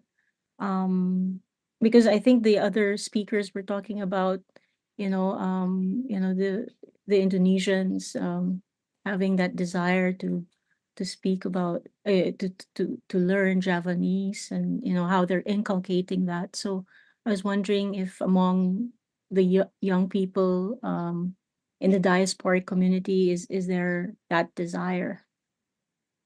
Yeah, I think there is, like, especially when you when you've grown up in the West, like there is a desire and there is I think we also feel a little bit sad that we don't know as much about our ethnic identity because we've spent so much time assimilating. Um and yeah, like we also don't have access to it and unless we like find it ourselves. And I think these are the conversations that need to be had when we need to make those decisions. Like unless we make the decision to like learn the language, like no one will help us. And so um yeah, and like unfortunately that's like the truth of like migration, but yeah, it's quite unspoken. All right, thank you. Thank you, Precious. Thank you for your question. Okay, thank you, Ms. Precious and Tania for the Q&A session. And I guess that's all for the Q&A session for Hania. And thank you so much, Hania, for your time, for your effort to making this will happen with us. And I can see that we can learn from each other's here. And yeah, it's very glad to have you here. Thank you so much for And having me. yeah, I'm sorry if there's any mistakes coming from us because yeah, due to the limit of the preparation, and hopefully that every insight and things will be helpful for all of us in the future perspective. Okay, and the next session we'll going back to the MC, which is Akmal. And Akmal, the screen is yours. Thank you. All right. Thank you so much, Jen. That's an amazing sharing. Once again, I'd like to thank to Hania Khan and all the presenters for your perspective, knowledge, and information which has been given to us, so it will be useful for us. All right, let's move to the next session, which is awarding session for the speaker and invited presenters as an appreciate for the time and valuable contribution. And I would like to invite Hania first to receive the certificate as an invited speaker. Okay. So for the operator team, you may pin Hania and the certificate so we can take the screenshots for the documentation.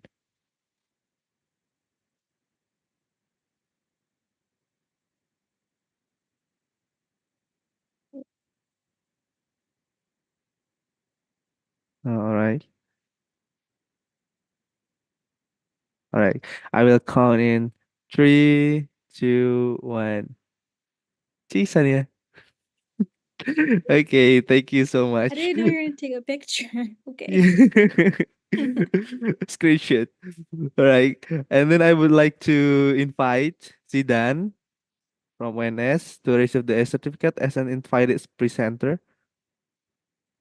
For the operator, you may pin Zidane so we can take a screenshot for the documentation. Where is Zidane? Okay, hello Zidane.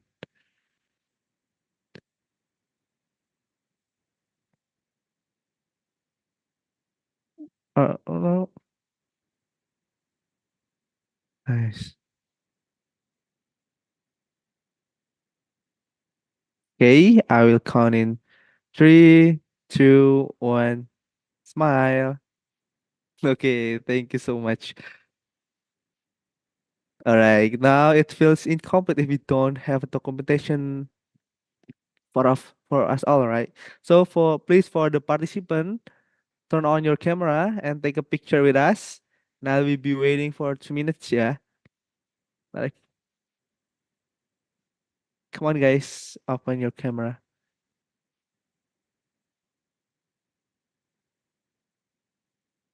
For all the participants, you can turn on your camera so we can take a documentation.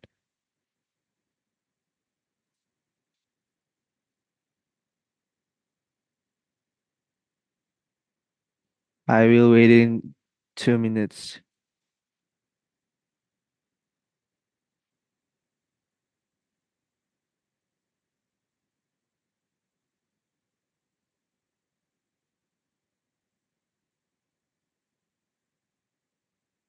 All right.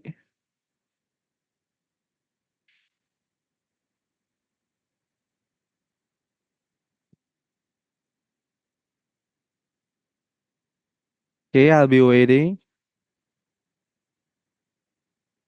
Just turn on your camera so we can take a screenshot.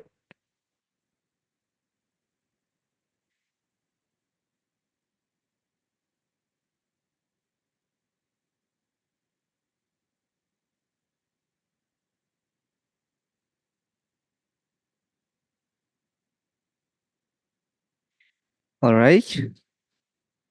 For the first slide,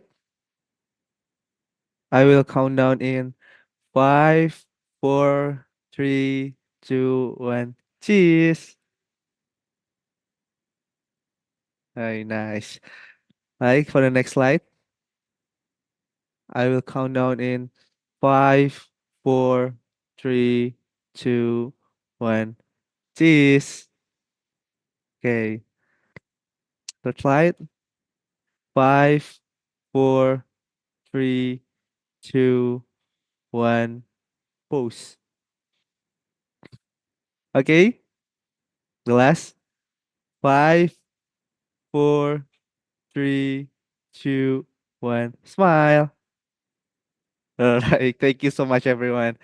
Finally, we get to the last session in this event, which is closing.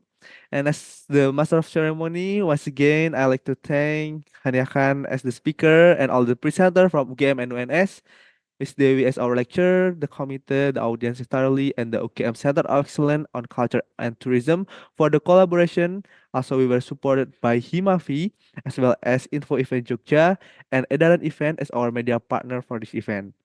May what we have conducted will be useful for us. And I would like to inform that there will be a webinar event talk or WT57 on March 27 at 3 p.m. to 5 p.m. Indonesian time with the topic Cultural Heritage Conversation of Architectural, Traditional, and Culinary. And you can get the latest webinar information on the COA's Instagram at kultur.sv.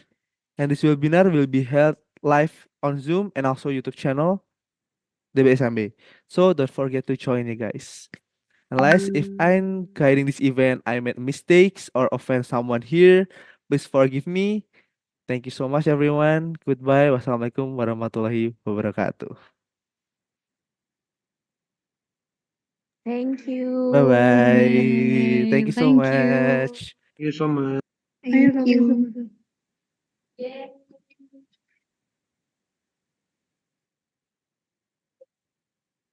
Ini boleh live nggak?